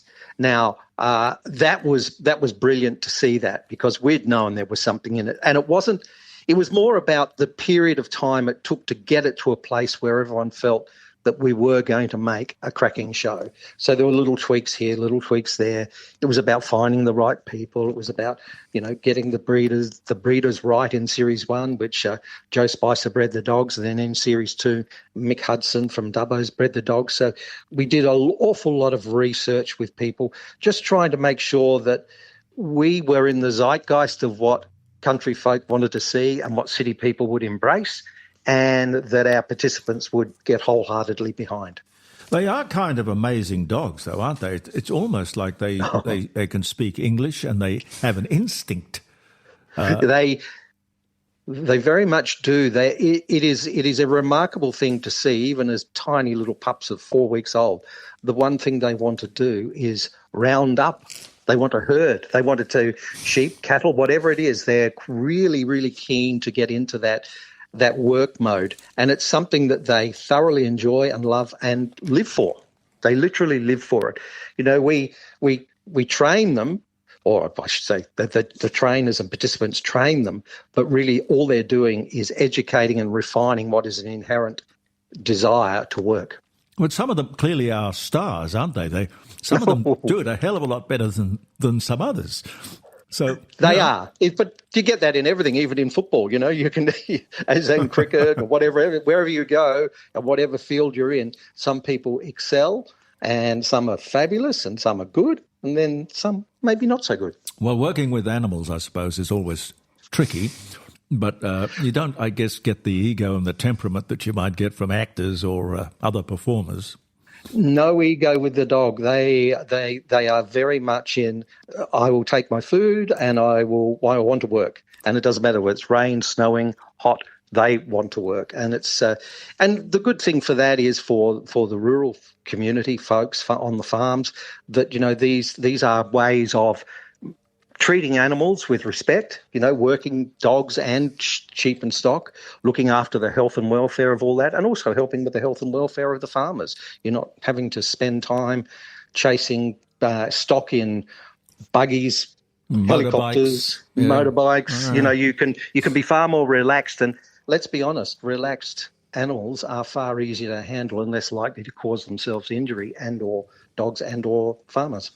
When I saw the show last weekend, I can't remember exactly how many puppies were running around. 10. 10? Is that all from the same litter? Yes. Wow.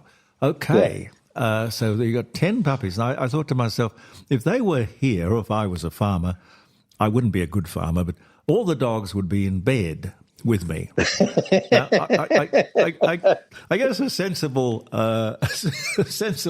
farmer would have a dignified distance between getting emotionally involved with the livestock.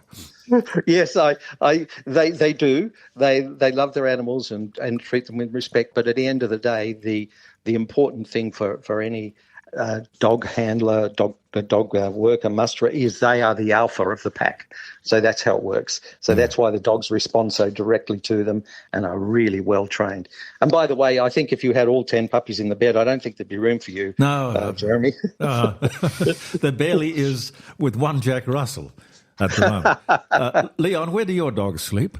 They've got their own bed. Oh. Yeah. Okay. I've got two bamboo infrastructures with very lovely pillows. Yeah. And one's on one, and they know which one's which, and one's on the other. What sort of dogs are they? Papillon. Oh, papillon. Oh, You know, yeah, with the ears. with the butterfly ears. Butterfly ears, yeah. And yeah. Dr. Harry says that they're some of the most intelligent dogs, and they are. Yeah. But they tend to be very loyal. They learn their discretionary habits early in life, which is great. I've got a doggy door in the family room, and they use that all the time. Yeah. And I tell you what, when somebody even comes near the property, even from the other side of the gate, they're on the case. Unreal. Yeah, yeah. So they're I territorial. used to have a German Shepherd too. But, of course, being a bigger dog, Elka was... she was a handful, but a beaut dog. You got to walk them a long way to keep them from being too frisky. But that's mutually good. Yeah. I mean, we all should get more exercise. Michael, so you've done Kelpies. Mm-hmm. And these are... Collies we're doing now. Collies. They're border Yes. collies? Border collies. Border collies. They're Australian border collies, specifically bred by Mick Hudson from Dubbo, who's a champion, certainly a champion trialer.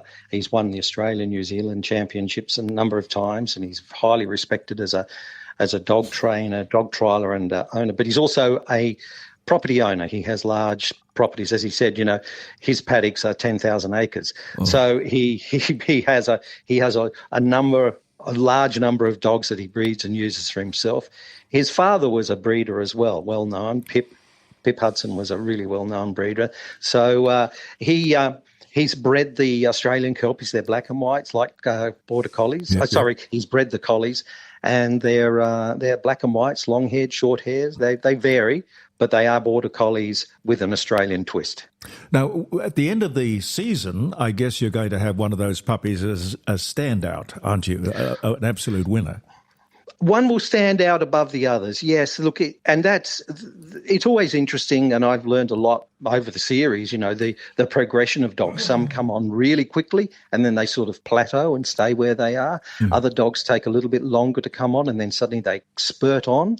But the conceit was, can you train a dog in 12 months to be a qualified member of your mustering pack and work? And the answer is most definitely. It takes effort, it takes time, but they can be trained, rather than 2 years. You can do it in 12 months if you apply yourself. And so far, we've proven that works really well. And, they come on in different stages, they do different things, but they're all inherently going to end up being wonderful muster dogs. What would one of those puppies cost?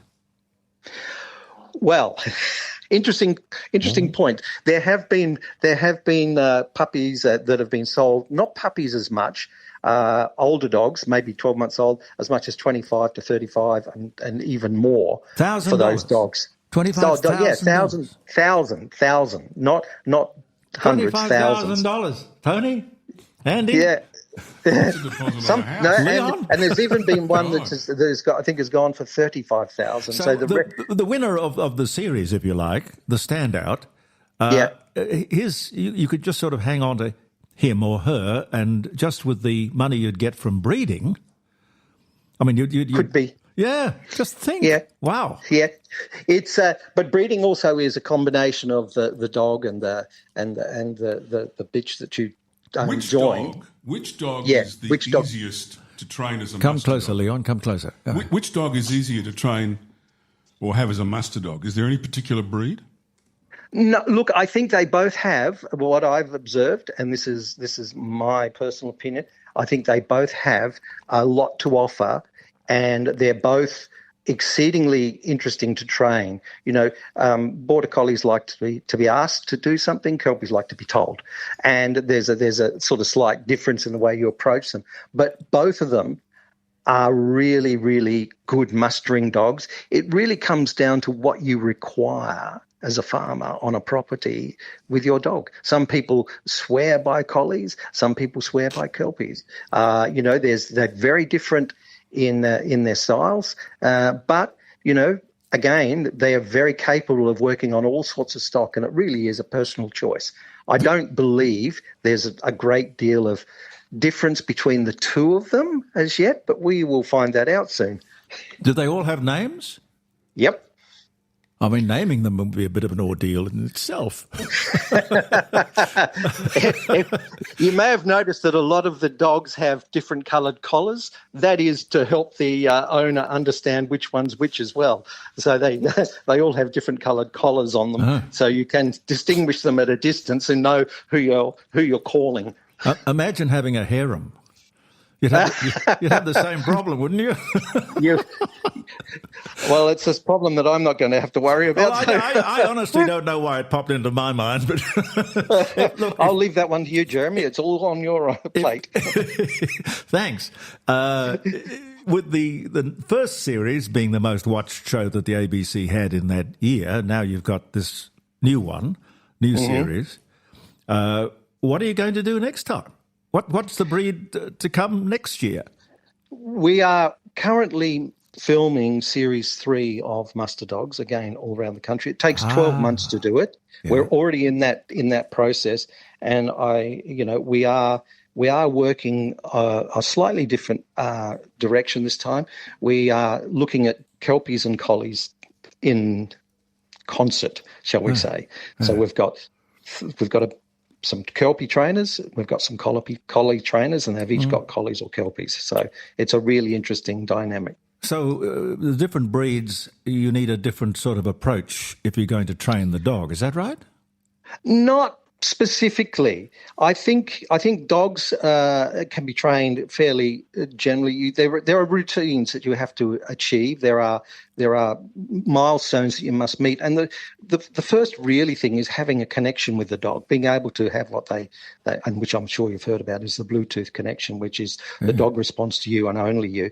Once you have that connection, then the process of developing the skill set of the dog along with your skill set becomes far easier, and it's able to progress at a pretty rapid rate. But the point being that you do need that connection to make that happen. And yes, the dogs, it's a known fact that Kelpies sort of proceed a little faster than collies, but I'm not, we'll see. That's what we're about to see. We're about to discover exactly how they stack up along side by side. What's the history of man's best friend or a dog helping with a farmer? How far back does that go? Does it go back to Scotland or does it go back to Europe? I think it goes back a very, very long way. They've, the people realised quite quickly that dogs were able to maintain and herd and muster things, whether it was for bringing them towards them food or using them. But certainly they've been around for a very long time, and fundamentally, the process of using dogs was developed way before mechanisation came into place. So that's what happened. I mean, I think Neil McDonald, our dog educator and guru, has clearly identified that Australia had a very powerful dog program prior to the First World War. Yeah. And after the First World War, there was a huge dip because we lost so many young men who had come off farms and were trainers and were working with dogs. So many young men were never to come back to these shores, that slid away for a while. So we lost a lot of skill set that these people had, and it had to be rebuilt and remanaged again. And then mechanisation came in, and everyone thought that was going to be the way. But really, when you see these dogs doing what they do, you just realise how remarkable they are, and how much more pleasant it is for stock and farmers and everybody. Yeah, they really are. And the environment too.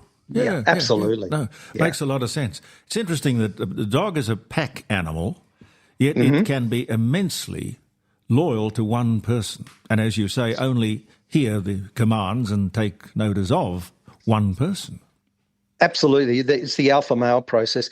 And you do get that, and it's important. And when I say alpha male, that transitions across to our female participants as well. They are seen as the leader of the pack. But is there a what produces that pecking order though? If it's not gender, is it age or is it experience? If there's one leader of the pack.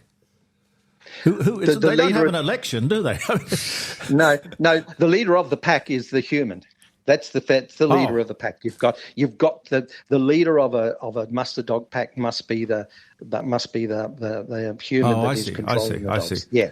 Michael? Internally, in fact, there's a lot of effort goes into making sure that all dogs, they're a very even level of, shall we say, there's no hierarchy within the dog pack as such. They're all equal, and they know that they're all equal, and they get on well together, and that's the point, because you can't have them fighting, bickering, growling, or any of that. It has to be a very comfortable environment for the dogs and certainly the trainer. If they do have a Barney, do you edit it out?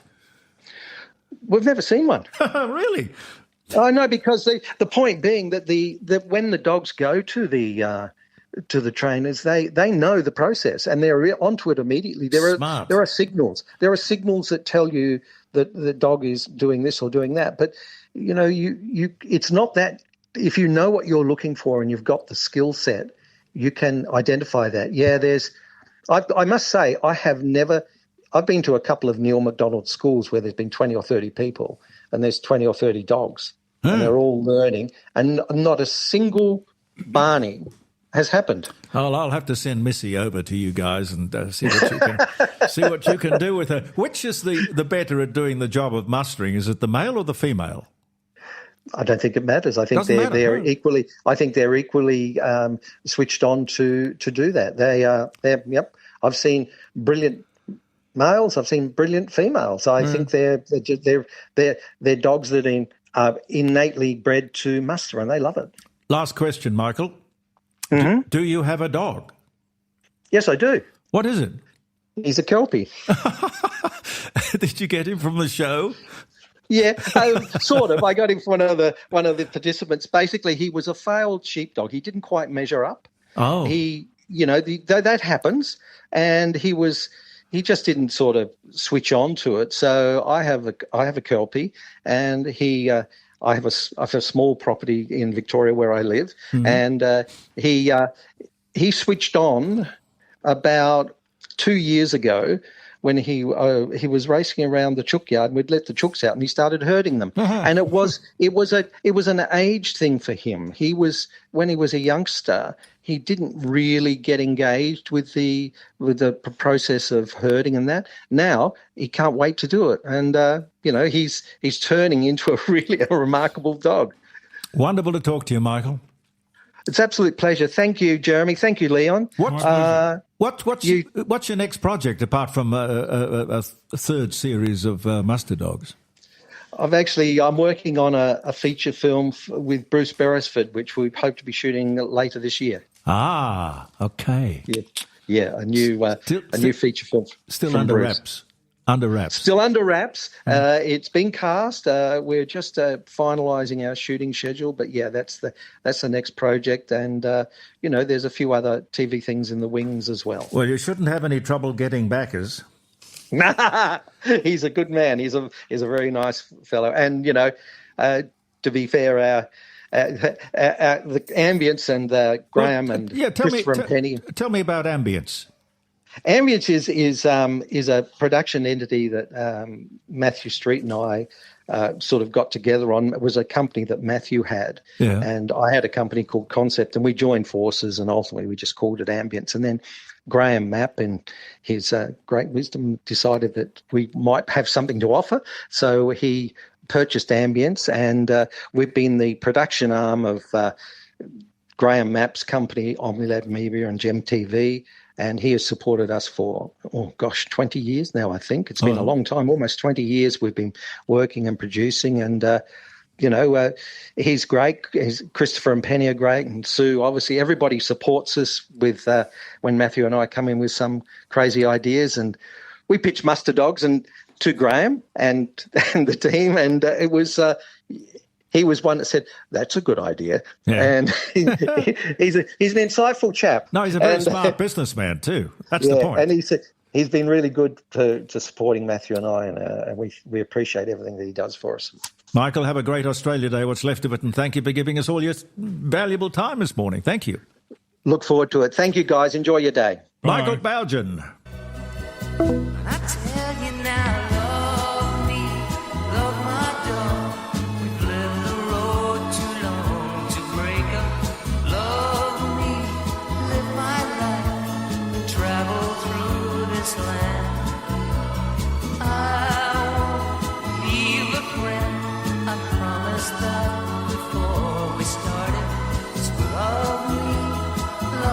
dog, if you can understand, then we'll head up land.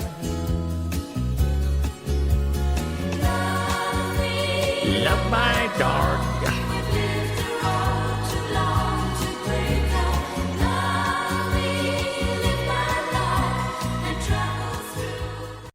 Nice song, lovely song. It was a toss-up between Love Me, Love My Dog and Leader of the Pack. You know, there's a song, Leon, there is a song for just about every subject you could think of and a few that you couldn't think of. Of course there is.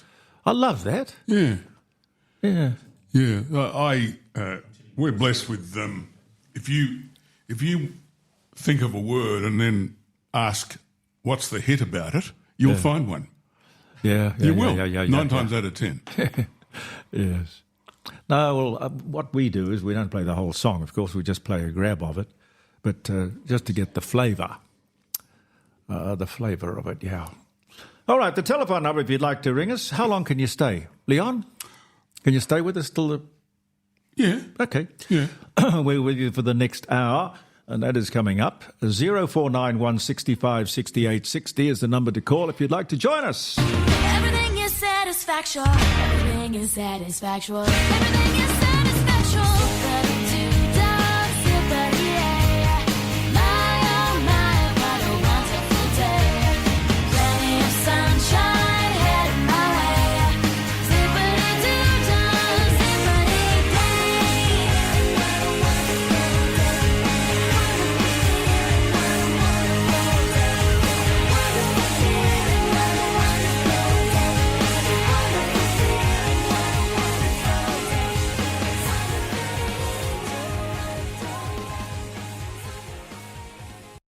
Hi, it's Dick Smith here, and I'm glad you're listening to Jeremy Cordo, the best radio in the world.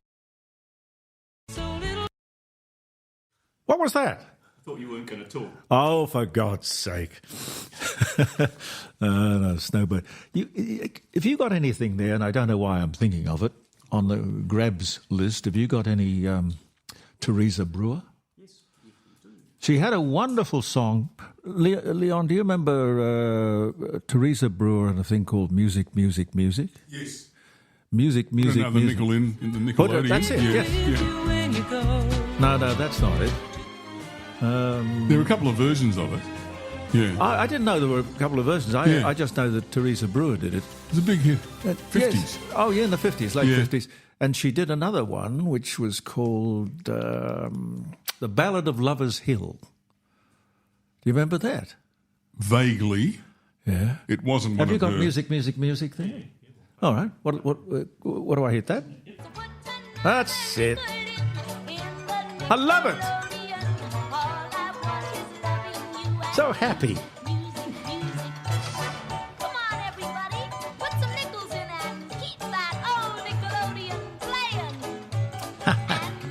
Music, music.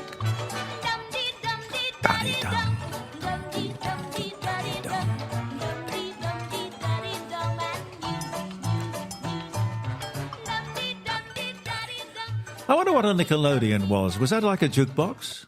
Yeah, pretty much. In fact, I was going to ask you about jukeboxes. Yeah. There's one outside. Yeah, There is? but you're a collector, though. Oh, yeah. You're yeah, a collector. Well, But they used to be big everywhere. You go into a pub yes, or a venue, there would be a jukebox. Yes, and you Not could so pick much the music. now. Yeah. No, I know. You could pick the music. Not so much now. Have you got one of those Google Nest things? Nest? Well, it's a little thing that you buy, and Andy, he's gone.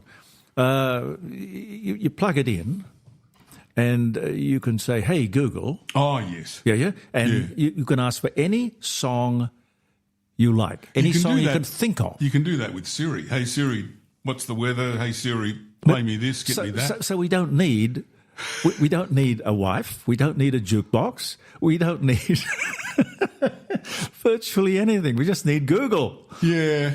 We don't need to go to school because Google knows everything, and you just have to inquire. It's a perfect world, isn't it? See, the thing about school is you get taught things that you didn't ask. Oh, well, that's why we don't learn. Yeah. The thing about learning is that you have to ask the question to be interested in the answer. Yeah. Yeah. Yeah. What school did you go to? Well, I went to Wesley College for most of my school. Yeah. They were great. They really were, and which is sort of a Methodist school. And then I went to Elwood High in Melbourne. And they were both very good schools. One was a private school, one was a public. Yep.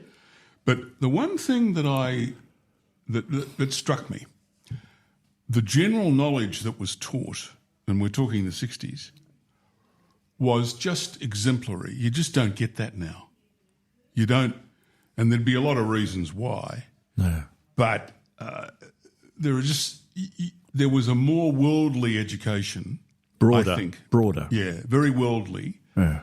Whereas now it's become a lot more specific. Yeah. And I just wonder whether, is that a good or a bad thing? I think it's a bad thing. Because to me, worldliness is about knowing stuff, hearing stuff, reading stuff. And remembering asking stuff. Yeah, Yep, absolutely. Yep. Yeah. But that's why mum and dad, parents and others have quite a role in education now. Yeah. Because my late dad and mum used to ask about school all the time. Yeah. People have talked to me about homeschooling. I've never quite understood how a mother and father without any training can possibly do the job of a skilled teacher. The great disadvantage, and I've had a lot of discussions with psychologists about this, most of them don't like it because their view is that when you go to school there is a socialisation issue. Yeah. And sometimes learning in a group can be more effective than one-on-one. One-on-one can be good. Yeah, but in a group you're more competitive anyway. Yeah, and you get a lot of questions and different aspects of life. Yes. Of the subject. There is an old saying that you spend 80% of your time in the classroom, 20% in the playground, yet 80% of our knowledge comes from the playground and 20% from the classroom. Yeah. So maybe it's a question of wrapping up the learning pill with in something. Swing. Well, with a swing, or finding some more entertaining way of presenting it. I was just thinking about this. We can all think of a teacher or two. Oh yes, who indeed. were just brilliant. Yeah. At imparting knowledge. And you know what the secret is? I think it's the ability for that teacher to introduce a bit of theatre. Yes. And entertainment. Yeah. You know, not just simply dry facts. And you digest this and keep repeating it. One of my maths teachers from college used to be a ventriloquist. Really? Yeah. He used to do ventriloquism. Yeah. In his spare time, and I never knew until one day in the classroom. He wanted you to sit on his lap. No, but he gave us a demonstration. God, it was funny. It was very good. And from that point, he won the hearts and minds of every student in that class. What was his name? Mr. Field. Yeah, I remember a fellow called. Oh God, it's gone. It'll come to me in a second. I think teachers are a very special bunch of an people. English teacher. And eventually he went to the ABC and did something, quite theatrical because it was just obviously in his nature, his presentation, his makeup that he was a teacher, yes, but he was also an entertainer. Yes. I remember one of my teachers, an English teacher, her name was Miss Wedd. And she told the class one day, if any of you do dramatic art, your ability to use the English language will be greatly enhanced. Absolutely. And funnily enough, I found myself in that position down the track a bit, and she was spot on. Absolutely spot on. Did you ever do theatre? Yes. What sort of theatre? Well, I went to a place called St Martin's Theatre. Yeah. And from there, I moved on to... Because I used to admire great oratory. Yes. I used to love people who spoke really well. Yes. I used to love hearing people who were compelling speakers. Yeah. And I remember I used to say to myself, gee, I hope I can be as good as that someday. Yeah. And they were very motivating. Very motivating. Yes. And I remember I did some volunteer work at the Alfred Hospital one year, and I was about 14 years of age because I wanted to get out of the house. And I did a lot of the comparing for the fundraising Fate. Yep. And somebody came up to me and said, "You should be in radio." And the guy in question was probably one of the greatest Shakespearean actors who I'd never heard of. His name was John Bell. Oh, God, yes, John Bell, yes, And indeed. he decided to be Shakespearean. very encouraging. Yeah. Very, very good Shakespearean actor. Yeah. Excellent. I mean, you sometimes... Had you thought about radio before that comment? Yeah, but I thought I'm never going to make it, so I don't have the connections. Didn't matter. Oh, well, look, there's nothing more intriguing than a closed door. Yeah. And particularly one that's been But slammed from in that your point, face. From that point, things started to happen. Interesting. So all you need really is a direction, and just head in that direction and don't get deterred and struggle on. You mentioned great orators. Have you ever noticed how good Americans are? Oh. You know, you can stop the average American. I'm not talking about people in the business who are paid to have continuance of thought and a good speaking voice and whatnot. But just anybody in the street, stick a microphone under his or her nose and ask any question you like, and you will get a succinct, well put together. As you know, I used to go to Hollywood and interview stars. Yeah. And if ever I wanted a vox pop, that is a selection of bites from what the public was saying, all I had to do was go out into the street, and every one of them would give me 15, 20 seconds, most succinctly, and I'm thinking, gee, that's pretty good for somebody that doesn't do media. Absolutely. And I did bring this up with somebody, I can't remember who, and he said, oh, look, the reason for that is that our education systems are completely different. Your classes, the kids just sit there in silence and are supposed to either copy down what's on the board or absorb through osmosis what's being said. In an American school, you've got to stand on your 2 feet. Yes. And you have got to talk sensibly, have all your thoughts together, and make sense. And they give Do you remember the very famous name of Dale Carnegie? Oh, yes. He was one of the first people, although I'm sure it was said previous to him, that his motto was always, if you want to get on in life, you need, first of all, the ability to communicate. Yeah. And that is by far the most important thing you'll ever have or use to get on. Yeah. And I'm thinking, how damn right he was. Yeah. How damn right. My brother had a very apt saying, which was, and I think it was sort of having a go at radio generally, no one in particular. No. But he said, look, you can talk absolute rubbish, but as long as you do it beautifully, you will get an audience. Or you can talk great sense and logic and not have the voice in the presentation, and that'll still get across the line. But you can't talk rubbish badly. And I've always remembered that. It's true. It all starts in the school, I've got no doubt about that. Yeah. That's where we're supposed to learn or be prepared for life. You know, one of the things I learnt years and years ago was that sometimes if you put a microphone in front of someone, they freeze. Well, it's almost like putting a gun to their head.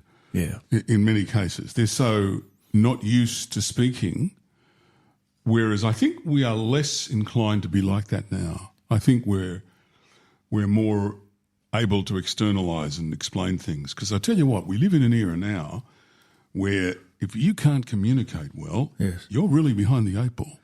Yes. Because no matter what you do, it doesn't matter whether it's the arts, whether it's the more clinical sciences, you have to be able to communicate. You really do. And without that, you're in big trouble. I remember the days when radio was very inventive, or the people in radio were more inventive, and they would go out and look for talent in the strangest of places. You know, for example, Ray works 2GB morning. What's his name? Hadley. Hadley, yeah. Ray Hadley was a taxi driver. And Nigel Milan, I think it was, obviously had been in his cab. And there was Ray sounding off about the politics of the day and bending everyone's ear. And, Nigel Milan, who was a very, very clever businessman, and radio man, he basically took 2UE to the top, and then he was persuaded to go to 2GB, where he took that to the top. And it was all about this instinct that he had for radio. And I noticed a similar thing here in Adelaide when I came over here in 76, and Marty Smith had come across this fellow who was reading gas meters for a living. And his name was... Arch Tambakis. No, Ken Cunningham. Ken Cunningham. Arch Tambakis was flipping hamburgers. You remember that? Oh, yes. And yes. he turned out to be a great radio guy. No, KG was a brilliant find. So you have to look sometimes in the most unexpected or unpredictable places if you want to sort of break new ground and find new talent. But I don't think they are particularly interested in talent anymore. Oh, it's all changed. No, not for the better. No. Do you still go to Hollywood? Yes. Not as much, though. But over the years, I've made a lot of contacts and friends. Yeah. But you got to think about it. 12,000 Ks. Yeah. Very expensive to get there and back. Yes, indeed. Then you've got the accommodation. Yeah. And, in fact, I've actually been invited to go and film. I've got what I call a TV channel in a bag, believe it or not. I've got latest technology, camera, tripod. Tripod's made of titanium. You can lift it with a thumb, little finger. And I put it in a bag and I can go over and do it. It's just I haven't got around to it. But you don't need a cameraman? You do it all yourself? Oh, you can. There's now a remote control camera. You put on a tripod. Yeah. You press remote and it follows the image. And it pans in and out itself. Quite incredible. Yeah, well, all of this, of course, is doing away with the talented people in a particular field upon whom we depended, and now we don't need them anymore. Oh, I don't know about that. I think technology will always have its limitations. Hopefully. Yeah. So whilst you can do things automatically to a point, yeah, or you can control them with a remote and just point it at the camera, yeah, you really do need the talent. Well, this man has talent. Both of these men have talent. Three Stooges. Three Stooges. No, rather than saying, "Hey Google, play me Teresa Brewer singing the Ballad of Lover's Hill," if I just say that nice and quietly to you, it's not here. We got it as a grab. I'm sure I remember playing it. What's her name? Teresa Brewer. Teresa Brewer. We played music. But somewhere around that same neck of the woods, there's got to be. Oh, yeah, I've got it here. You got it? Yeah. The Ballad of Lover's Hill. I love it.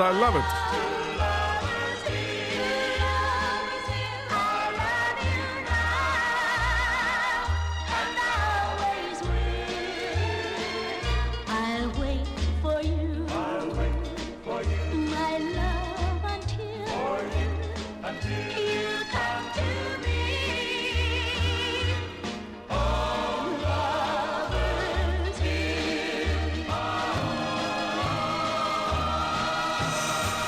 Who's your all-time favourite singer, Leon?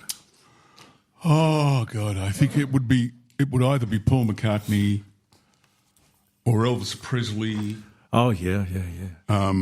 It's hard to say one because Elvis has always got to be there. He was brilliant, but any of the Beatles, you think it McCartney, Lennon, Harrison to a lesser extent, Ringo, lesser extent, but it would be around that era and genre of people. Yeah. Who did of the Beatles? Who did Photograph?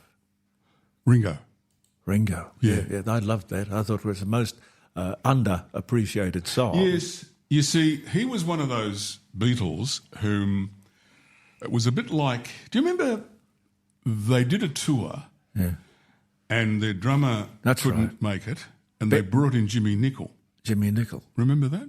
Yes, It I goes do. back in the 60s. He only was on one tour or something and then he did a bit. I there don't and know why. gone. Yeah, there and gone. But Ringo, in my view, was probably very underappreciated for what he could do. Yes. He had a couple of hits that don't come easy and Photograph, but he was a lot more talented than what I think he got credit for at the time. Yeah. I'm just trying to think. I mean, there's just so many of them. I was thinking of a song the other day and it just sort of popped into my head for some unknown reason. I haven't heard it for years. Do you remember Nolene Batley? Come Nichi Waraga Chung, Little Treasure from Japan. Yeah. Now, it wasn't that. It was something she did called Barefoot Boy. Oh, yeah. Barefoot Boy, which is, I think, probably 60s or something like that. I'll bet you can't find it. You did.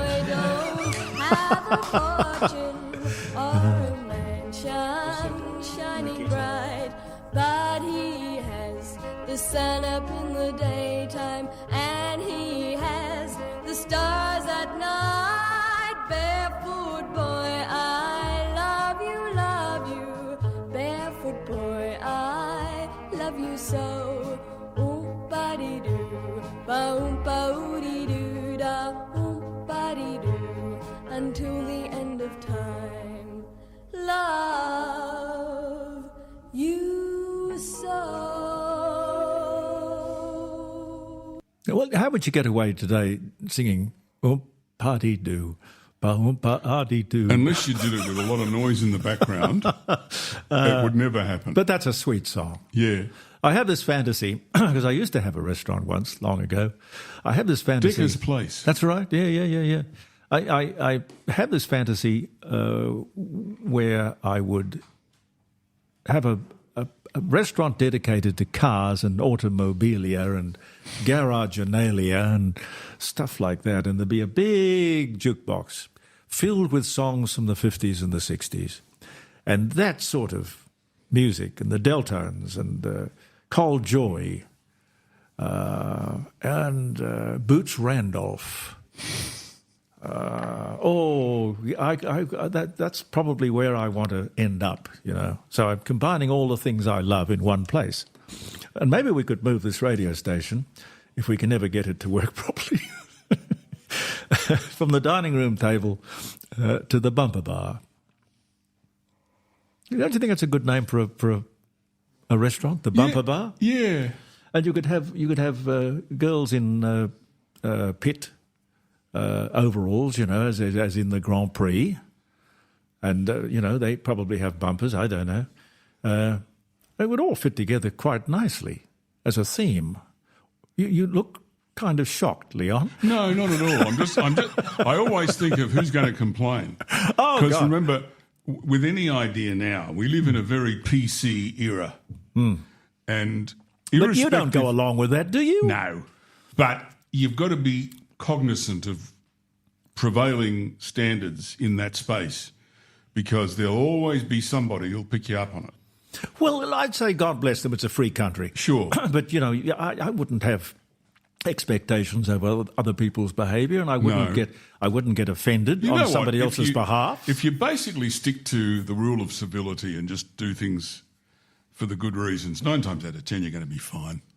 Oh, I've You're gonna be fine. just been handed a note here from the executive producer. Get me the executive producer. Do you remember Graham Kennedy would scream that out? Get me the executive producer. Very funny. It says here, what happened to the idea of only playing inspirational Australian music today? Listen, a lot has happened, you know. A lot of water's gone under the bridge. Oh, this is Slim. Every little bit of Australia is a little bit of you and me. Every little bit of Australia is a little bit of you and me. Yeah, every little bit of Australia is a little bit of you and me. Every little bit of Australia is a little bit of you and me.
Automatic so you can.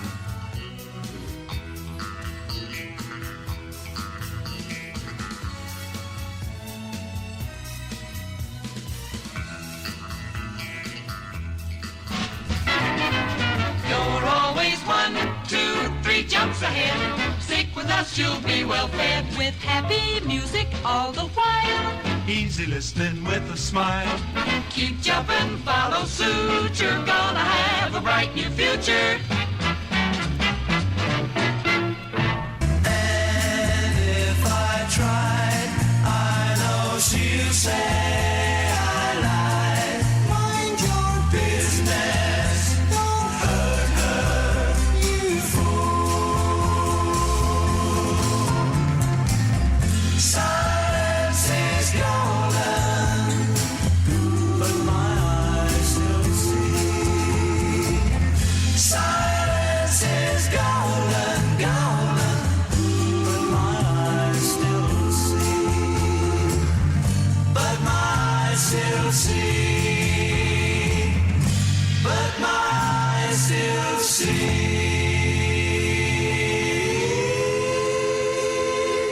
We could sit here and play Name That Tune all morning. Oh, Well, when you what's- grow up with this stuff, you get to... Oh, yes. It inculcates into your memory and you can name it very easily. And apart from that, a lot of it was really very good music. That Yeah. Dwayne Eddy, Because They're Young, was it Yes, called? yes. That's a great piece of music. That's 58. Yeah, and about the same time he did Red River Rock, which Yeah. was another great guitar song, and the Tremolos, who were just on. I've got to watch the time. The Brittany Higgins Memorial Clock. Tony, I don't know. I think that clock's all right. It's getting on for 25 after 11. But that clock there, it's one of those, it sort of looks old-fashioned, but it's got that... So it's worth $2.4 million. Well, yeah, well, I didn't think of that. I put a new battery in it, and it's just not working. It wants to be 25 minutes past 5 continuously, and that's a new battery. So you can fix it? I fixed one the other day. Ah, dear, oh dear. Maybe the hands are jammed. Do you like that, Leon? It's the Brittany Higgins Memorial Clock. Why is it called that? I just decided that it should be. It's got a nice face. Like Tony? Like Grace Tame. Grace Tame is actually quite pretty. I don't particularly like her politics, but there you go.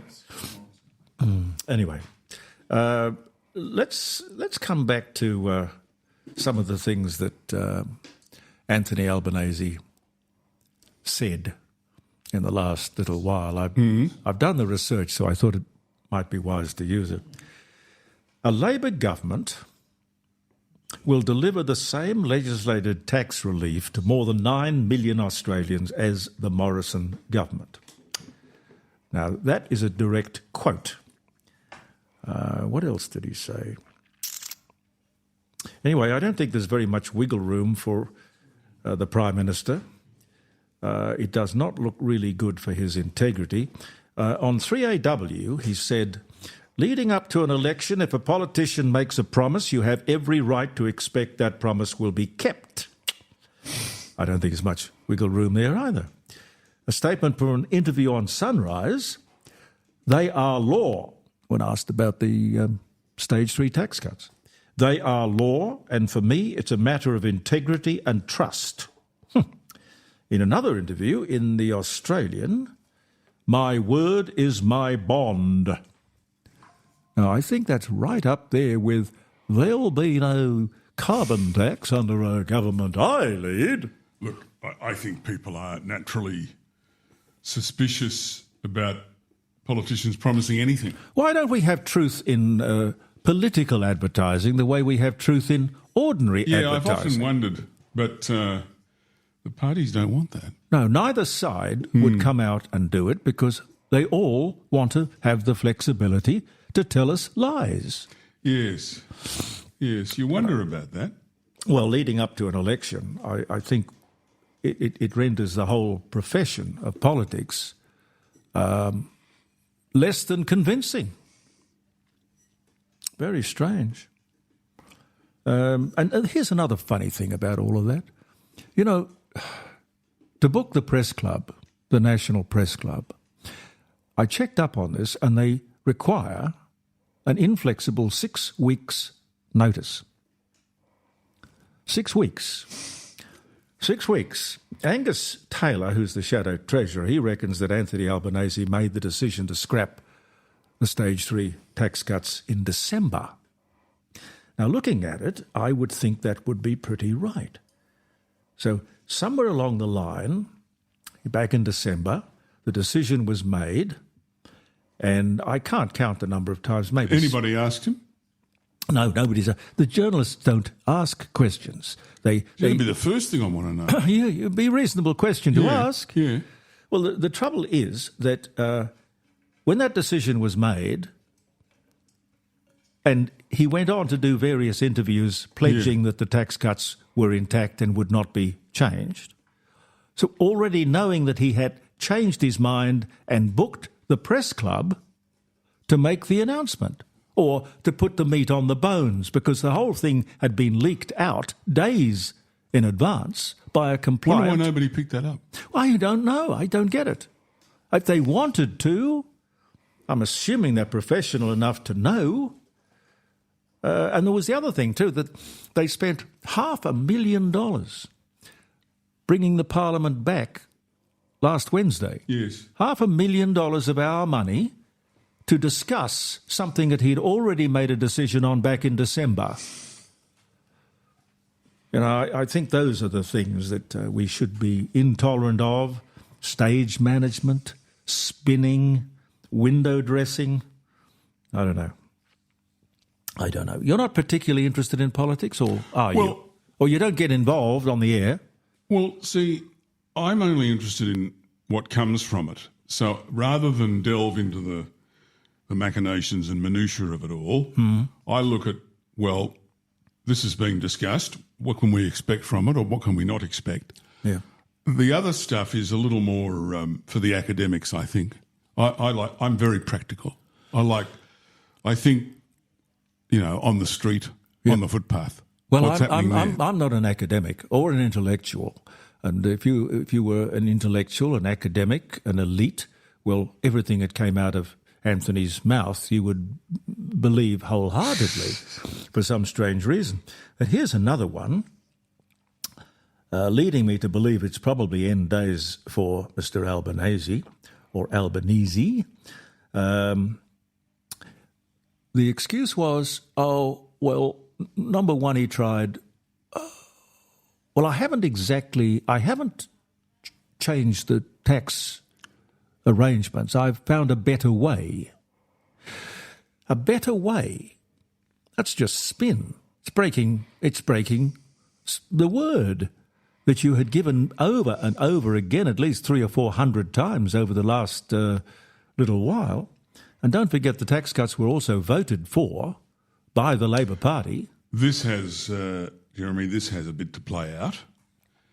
And let's just say I would expect that there's going to be a beg on face on some of this. I don't think he'll lead the party to the next election. Well, between the voice and this broken promise, I think he's lost too much political skin. Yeah, well, the latest polling would suggest that. Yeah. So, as we know, if the polling stays bad, and as you get closer to an election, you can expect the veritable tap on the shoulder. Well, that's what normally happens. From a very nervous backbench, they want to keep their jobs. Yes, and you can always back self-interest. Yes, this is another one. When discussing this whole thing, he said, "Circumstances have changed, and government must be flexible enough to change along with the circumstances." Yes, in theory, that's fine. Yeah, but I don't know that it's a panacea for everything you ever do. No, particularly when, again, we don't have journalists who are prepared to ask the hard questions, such as, yes, circumstances have changed, and in fact, the economy has improved. So we don't need these tax cuts, we need bigger ones to keep up with the changed circumstances. You know, we live in an era where, despite the rhetoric, and this is pretty much on both sides, political parties generally believe that they can spend your money better than you can. Yes. We have to somehow find a way of relieving them of that silly burden. Yes. Because it's just not true. The best deliverer of welfare, by far, is not the government, it's the family. Yeah. So if you give the family the resources, they will know what to do, and they'll do it a lot cheaper. Yeah. If God had meant us to vote, he would have given us candidates. Well, yes. And he didn't. Well, you could argue they were the 12 apostles, but... Well, the 12 apostles were a better investment, weren't they? Yes, they were. You did a whole lot more with 12 apostles. And no press secretary. And no press secretaries. Indeed. But, you know, he said, Anthony Albanese said, things have changed. We have had a pandemic and a recession. He didn't mention the referendum. We've had a pandemic and a recession. Not one journalist, and this is only recently, it was not last night, it was the night before. Yeah, I saw that. Not one journalist said, "Sir, I'm sorry, recession? When was the recession? We have not had a recession, I'm sorry." That didn't, but nobody picked him up on it. Yeah. Oh, God help us. By definition, a recession is 2 consecutive quarters of negative growth. Yep, that's it. We haven't had that. No, of course we haven't. Come close, but we haven't. Yeah. But the guy is going to get away with this while we have a compliant and less than inquiring media. There's a couple of people out there that are good. Oh yeah, but we don't have a Laurie Oakes. We don't have a Chris Ullman. Well, we do, but I don't know where he is now. I guess he's is he 9? Yeah, I think he's on leave. He's been on leave for a while. But we've got some good people out there. The other guy that's really good is on Sky, Andrew Clennell. Oh, very yes. good. Very good analysis. I don't watch Sky, but people refer me to it all the time and send me grabs and clips of things that they think I should be spreading. And I don't disagree. I think they've got some very interesting people. But the idea of it being a right-wing network, the ideal thing would be surely to have a mixture, to have a balance. Well, they've got a few left-wing, a few right-wing. Rees is not right-wing, and he's one of their regulars. Deputy Lord Mayor of Melbourne. Melbourne, oh, he's very left-wing. Yeah. Well, that's well, right. so he's there a lot. Well, and it's an unfair criticism considering I don't watch the network. So I withdraw that. They, I think, have pretty much a diverse opinion of stuff. Yeah. You won't necessarily get that from the national broadcaster. No, it's almost as though they have an agenda which spreads through recruitment and policy, news, presenters, producers, everyone. It's kind of like you get the feeling that people are given riding instructions, and this is the way you will look at the world. Yeah. You know, it's funny. A lot of people believe that your employer tells you what to say and what views to have. Never happened to me. Did it happen to you? No, never. Never. No. In fact, I was encouraged to do the opposite. Yeah. And I've actually said, "Are you sure?" Yes. Yeah. But I think you and I were blessed because we came through an era where the media was being run, commercial media, was being run by people who really knew what they were doing. They understood audience, they understood newspapers, they understood a whole bunch of stuff. And it worked just fine until, I don't know what, political correctness or social engineering. Don't know where it started to go wrong. Well, the golden era, because, people like me, I was mentored years ago from the country. That doesn't happen now. Because half the stuff that's on in the country is networked. Yeah, I know. There's not the opportunity for people to learn the ropes. And going to the country was the way that you cut your teeth. Very much so. Yeah, and you learned the basics. Panel operating, for example. You didn't get a panel operator in the country. You had to do it yourself. Well, if you've been listening to the program today, you'd be forgiven thinking I don't know how to work the panel. The only thing that I used to find really frustrating... It's the panel, not me! ...was the funeral directors ringing up and having 25 announcements and you had to write them all down. Oh, funeral announcements. They're big in the country. Do you know the world country, the world would stop for that little window on the radio where the funeral announcements were read. Oh, God, yes. And God help you if you made a mistake with a name. Mm. I remember I was very young in the country and I got a funeral announcement for somebody, and I've never forgotten it. It was a guy by the name of Buchanan. And I looked at that and I thought, that's Buchanan. And so I said, Buchanan. God, I wish I hadn't. Apparently he was a big deal in town and, you don't want to muck up his funeral announcement.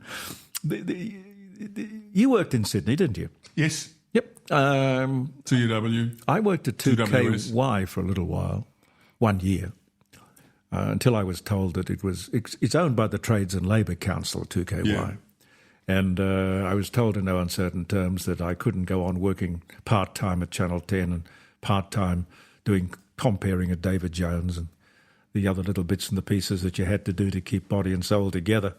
It was Labour Party policy, one man, one job. That was it. You couldn't make up your mind. And Les Hood, who was the manager, said, listen, take my advice. Go to Channel 10. Okay. And that was good advice from somebody who was in a situation to probably think otherwise. But anyway, we had a thing in the morning because I was doing Midnight to Dawn. It was the Wharfies call-up. You've probably never heard it. You wouldn't believe it if you heard it. Where all the gangs who would turn up to do the morning shift, you had to do it at 4 o'clock in the morning, and you had to get it right. Because if you called out the wrong gang number, and there were about 40, you called out the wrong gang number and the wrong gang turned up, your life would be over. Certainly your broadcasting life. But I've never done anything in my life more tedious than reading out this stream. It went for about 20 minutes. This stream, I don't know what the audience thought, but all the wharfies would tune in to know when they started work and what gang to join, all that sort of stuff. The things you remember when you start thinking about them. Anyway, I don't know what happened to 2KY. It's probably still owned by the Trades and Labour Council. Still is. Yeah. Still is. The Labour Party always had a radio station that it owned in every city. What was the one here? Was it KA? No. Well, it used to be Festival City Broadcasters. Oh, that's right. Yeah. That was an easy listening, automated music station. Yeah. And interesting, you'd think that the Labour Party, being very much pro the worker, if it owned a radio station, it would be very manual, employing as many people as humanly possible. But no, what they did was to employ technology. It was clunky sort of technology, not as bad as. And there were very few live shifts either. Clunky in a different way. Yeah, it's clunky in a different way. Yeah. Cartridges that used to go around a carousel. I remember that. Yeah. Did you ever work there? Oh, no one worked there. Well, that was Double A back when it was called Beautiful Music or something. Not at that time. No. Oh, well, look. There's nothing wrong with loving radio. I think we probably all do. Leon Byner's my special guest.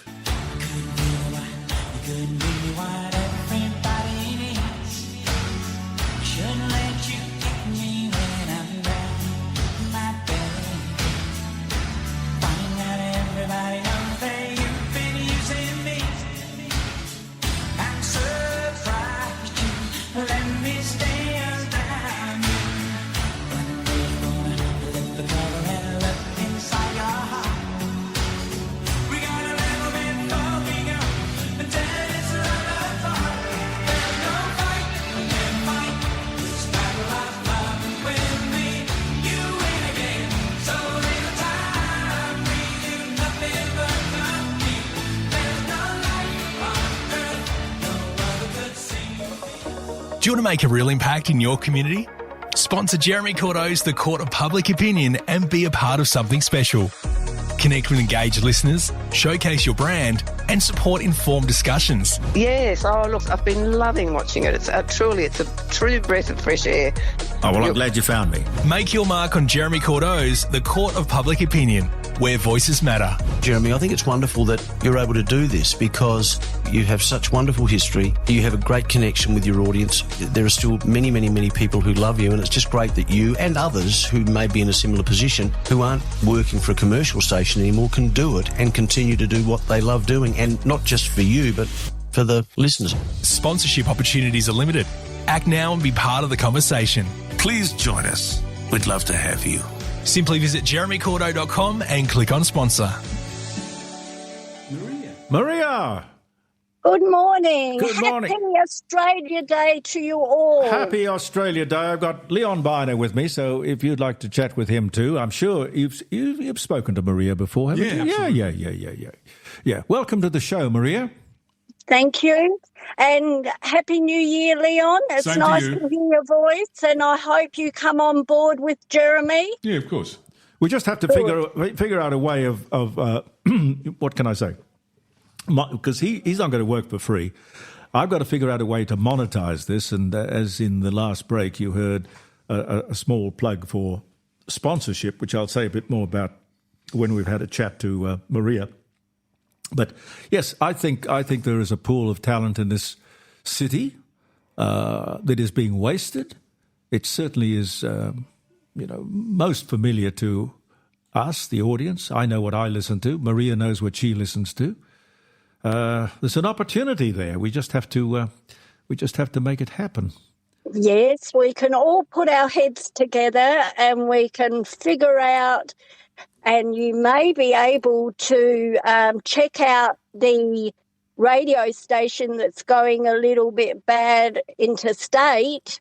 Maybe we can buy that at a peppercorn price. Well, a radio station that's going bad interstate. Yes, and I'll tell you more about that because I haven't researched it a lot. But once I do my research, I'll give you all a lowdown, and maybe we can pull our resources together and set up a new radio station with the pool of talent that's around that are like-minded, and we can take off the radio stations and our ratings would just be phenomenal. Well, I think you're right.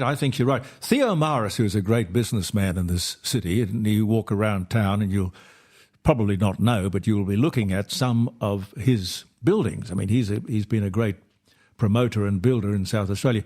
He rang when I was sacked and said, look, I've got a group of businessmen who would really like to get behind getting a radio station. And he came up with an idea, which wasn't a bad idea, but I don't think very practical, and that is to get hold of one of the community radio stations. But the trouble is they have a strict licensing rule, and they also have a very low reach. They don't broadcast terribly far, yet what we're doing at the moment goes literally around the world.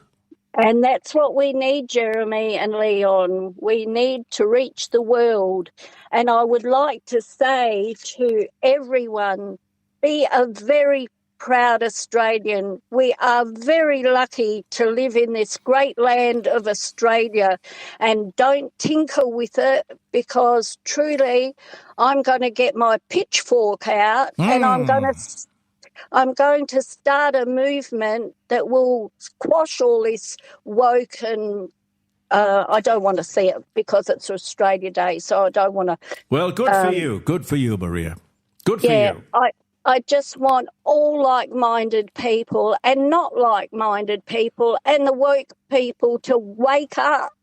Don't change it. It's not broken. No, I know. Let's leave it the way it is and don't tinker around the edges or whatever, because we're getting a little bit angry out here. Yeah. Some are a bit more angrier than others, but we got to quash that anger and actually just go back to the way of life that we're used to without any change for the good, change for the better, but not changed for being revengeful, nasty and obnoxious and doing things that most Australians don't want to change. Or change for the sake of change. Yes, No, exactly. it's the greatest country in the world. It's the most stable, it's the most privileged, it's free, and yet we are, unless we fight for these things that we value, these Australian values that we're not even bothering to talk to the migrants about when they come in, so no wonder they're confused when they confront a certain, change of culture. We got to fight. We got to fight for what we want and what we want to keep, and we've got to stop the minorities. The minorities have a voice. They've got the same voice that we all have, but it's a democracy, and we should not have the dog wagging or the tail wagging the dog. Oh, that's right. Now, also, just be aware that underlying strategies from certain sects are trying to change the world. But Australia doesn't see it for what it is. Yes, we are law-abiding, we're friendly, but don't be too friendly to change our way of life, and in 10 years' time we won't even recognise ourselves as Australians. Particularly change when they cannot demonstrate that the change is for the better. Yes, and they are not elected, they're not popularly elected to tell us anything. Exactly. I agree wholeheartedly. So for all of you out there in the world, and especially South Australia and Australia as a whole, please recognise our great land for what it is and don't change it. And I don't,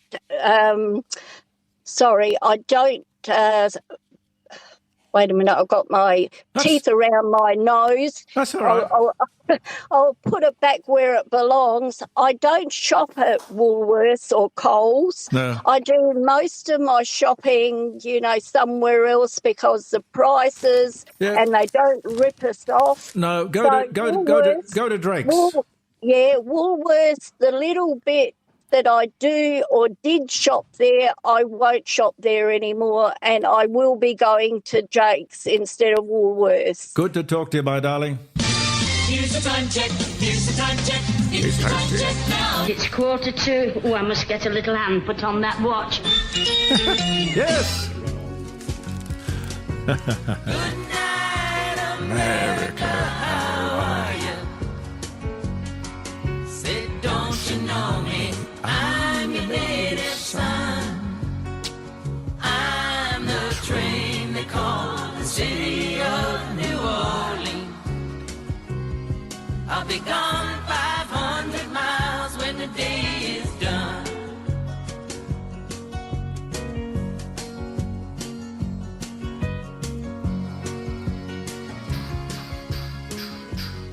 You're listening to the Court of Public Opinion with Jeremy Cordeaux.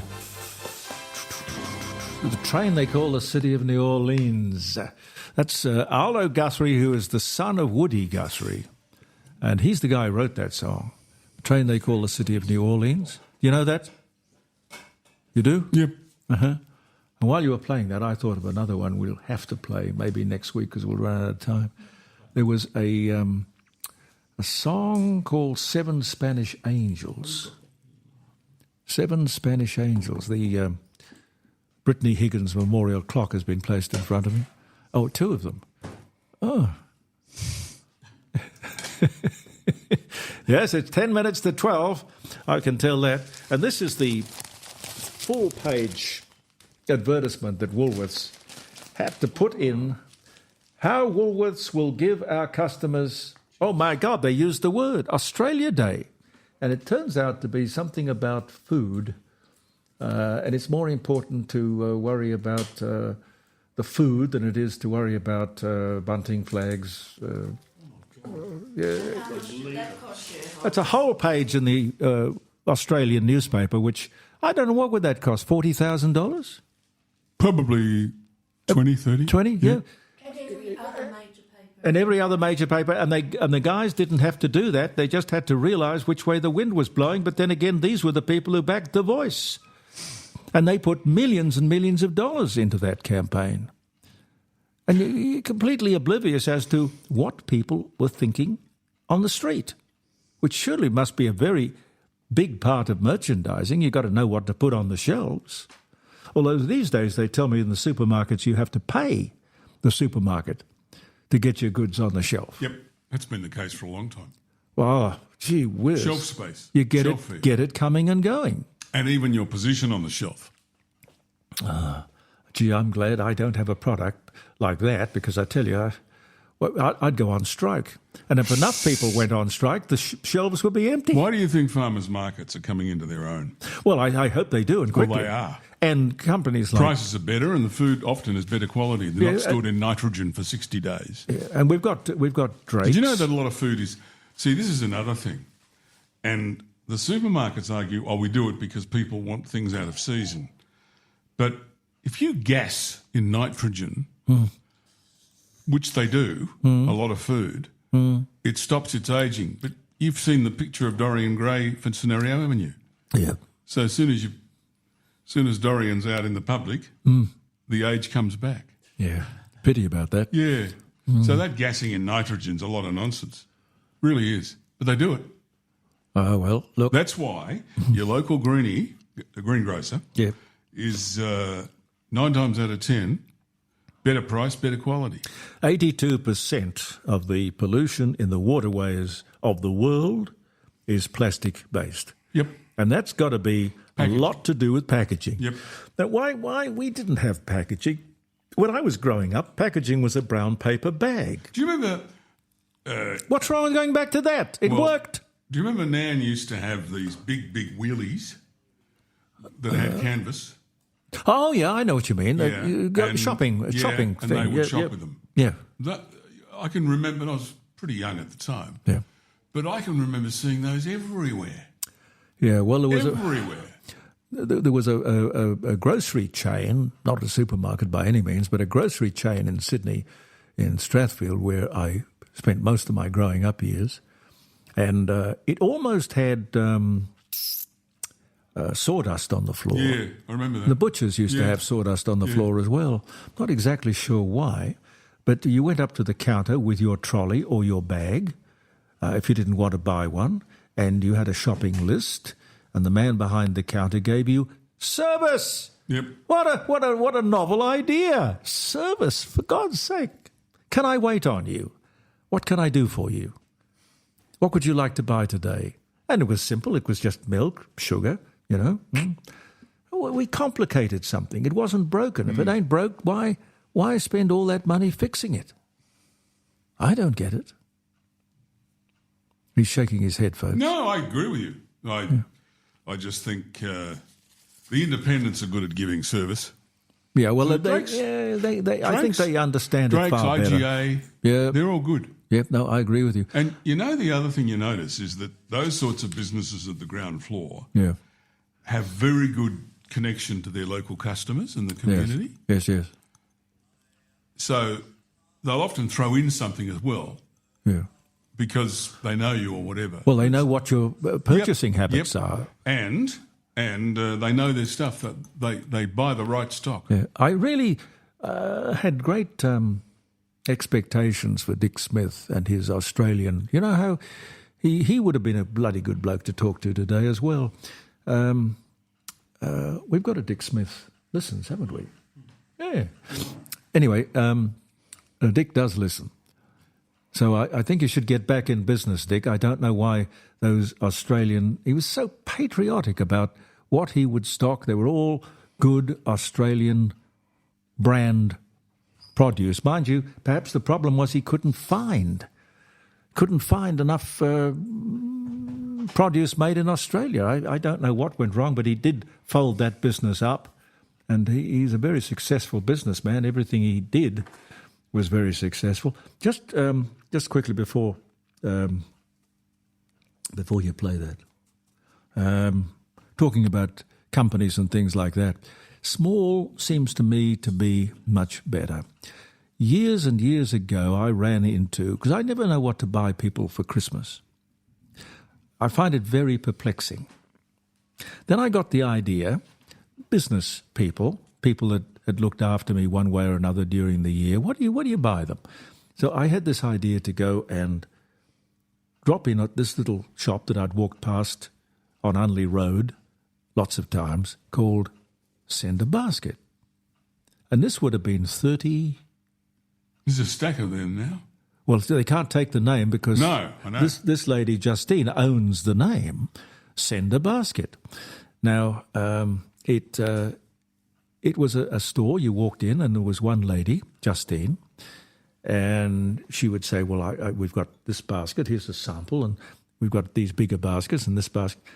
And after a while, after, 10 or 15 years, she knows exactly what to send the people I send a basket to. Of course. She does it for me, does it up for me. They're inexpensive in the sense that you get, it's a bottle of wine, or there's Sure. beautiful cheeses and all kinds of wonderful things. Anyway, she moved, I don't know why she moved, but she moved from Unley Road to where she is now in Duthie Street. And she's still there, and she still looks after her customers like me, one-on-one. So if anyone is listening and you want to buy somebody a gift, you can't go past this lady. And I support her because she's small business, and I literally would not go anywhere else. She doesn't advertise. She's not advertising here, and I'm not getting a contra deal. I just think that there are some people in business who deserve to be rewarded, acknowledged. God, I don't know if I'd give her an Order of Australia, but pretty damn close to it. She knows how to look after her customers, and I appreciate that. Why are you looking at the clock? It's midday. It's oh. It's 1 o'clock. It's 1 o'clock. Just one more date. I'll give you a couple of these because they're a bit of fun. 1969, the first Australian Open Women's Tennis Championship, won by... Who do you think? Corley? No, Margaret Court. Oh, of course. Who remains to this day the most successful tennis player we've ever produced. She wins the inaugural Open event, beats Billie Jean King 6-4, 6-1. She was left-handed, and they made her play right-handed. Oh yeah, well they couldn't handicap her. I tell you, the ground is broken and construction begins on the Eiffel Tower in Paris, in France, 1887. It was only supposed to be there for 6 months. You know why it was built? So they could look down on people. That's very French. Well, yes. The French told me that. We built this so you can look down on people. I don't think that's very fair. I like this one. 1871, U.S. income tax is repealed. And this one probably I like even more. I did not have sexual relations with that woman. 1998, President Bill Clinton says, I want to say one thing to the American people. I did not have sexual relations with that woman, Miss Lewinsky. I did not. You want me to go away? Okay, it's 12 o'clock. All right. Now, what do I do? All right. But we are ready. We'll leave you with this, which I think should be our national anthem anyway. I love it. It's our national song anyway. Thank you to all our guests, Andy and his daughter, Tony, Caroline, Leon, everyone. Thank you for calling, those who did. Next week you might change your mind and call us a bit earlier. 0491 65 68 60. Believe in yourself. This has been Jeremy Cordo. Bye for now.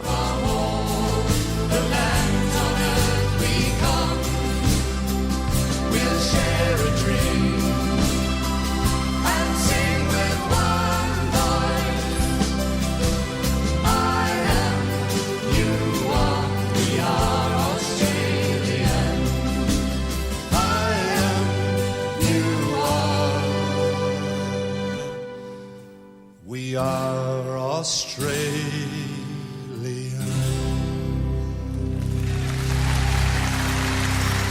Goodbye, everyone, and remember me. I'm the one who loves you.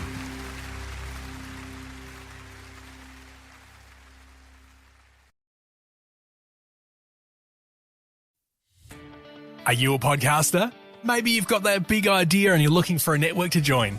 The multi-award winning Ozcast network can get your content to eyes and ears all over the world. Join now for the first month free, and you could be featuring this sound at the beginning of your podcast. Ozcast. Simply head to ozcastnetwork.com for details.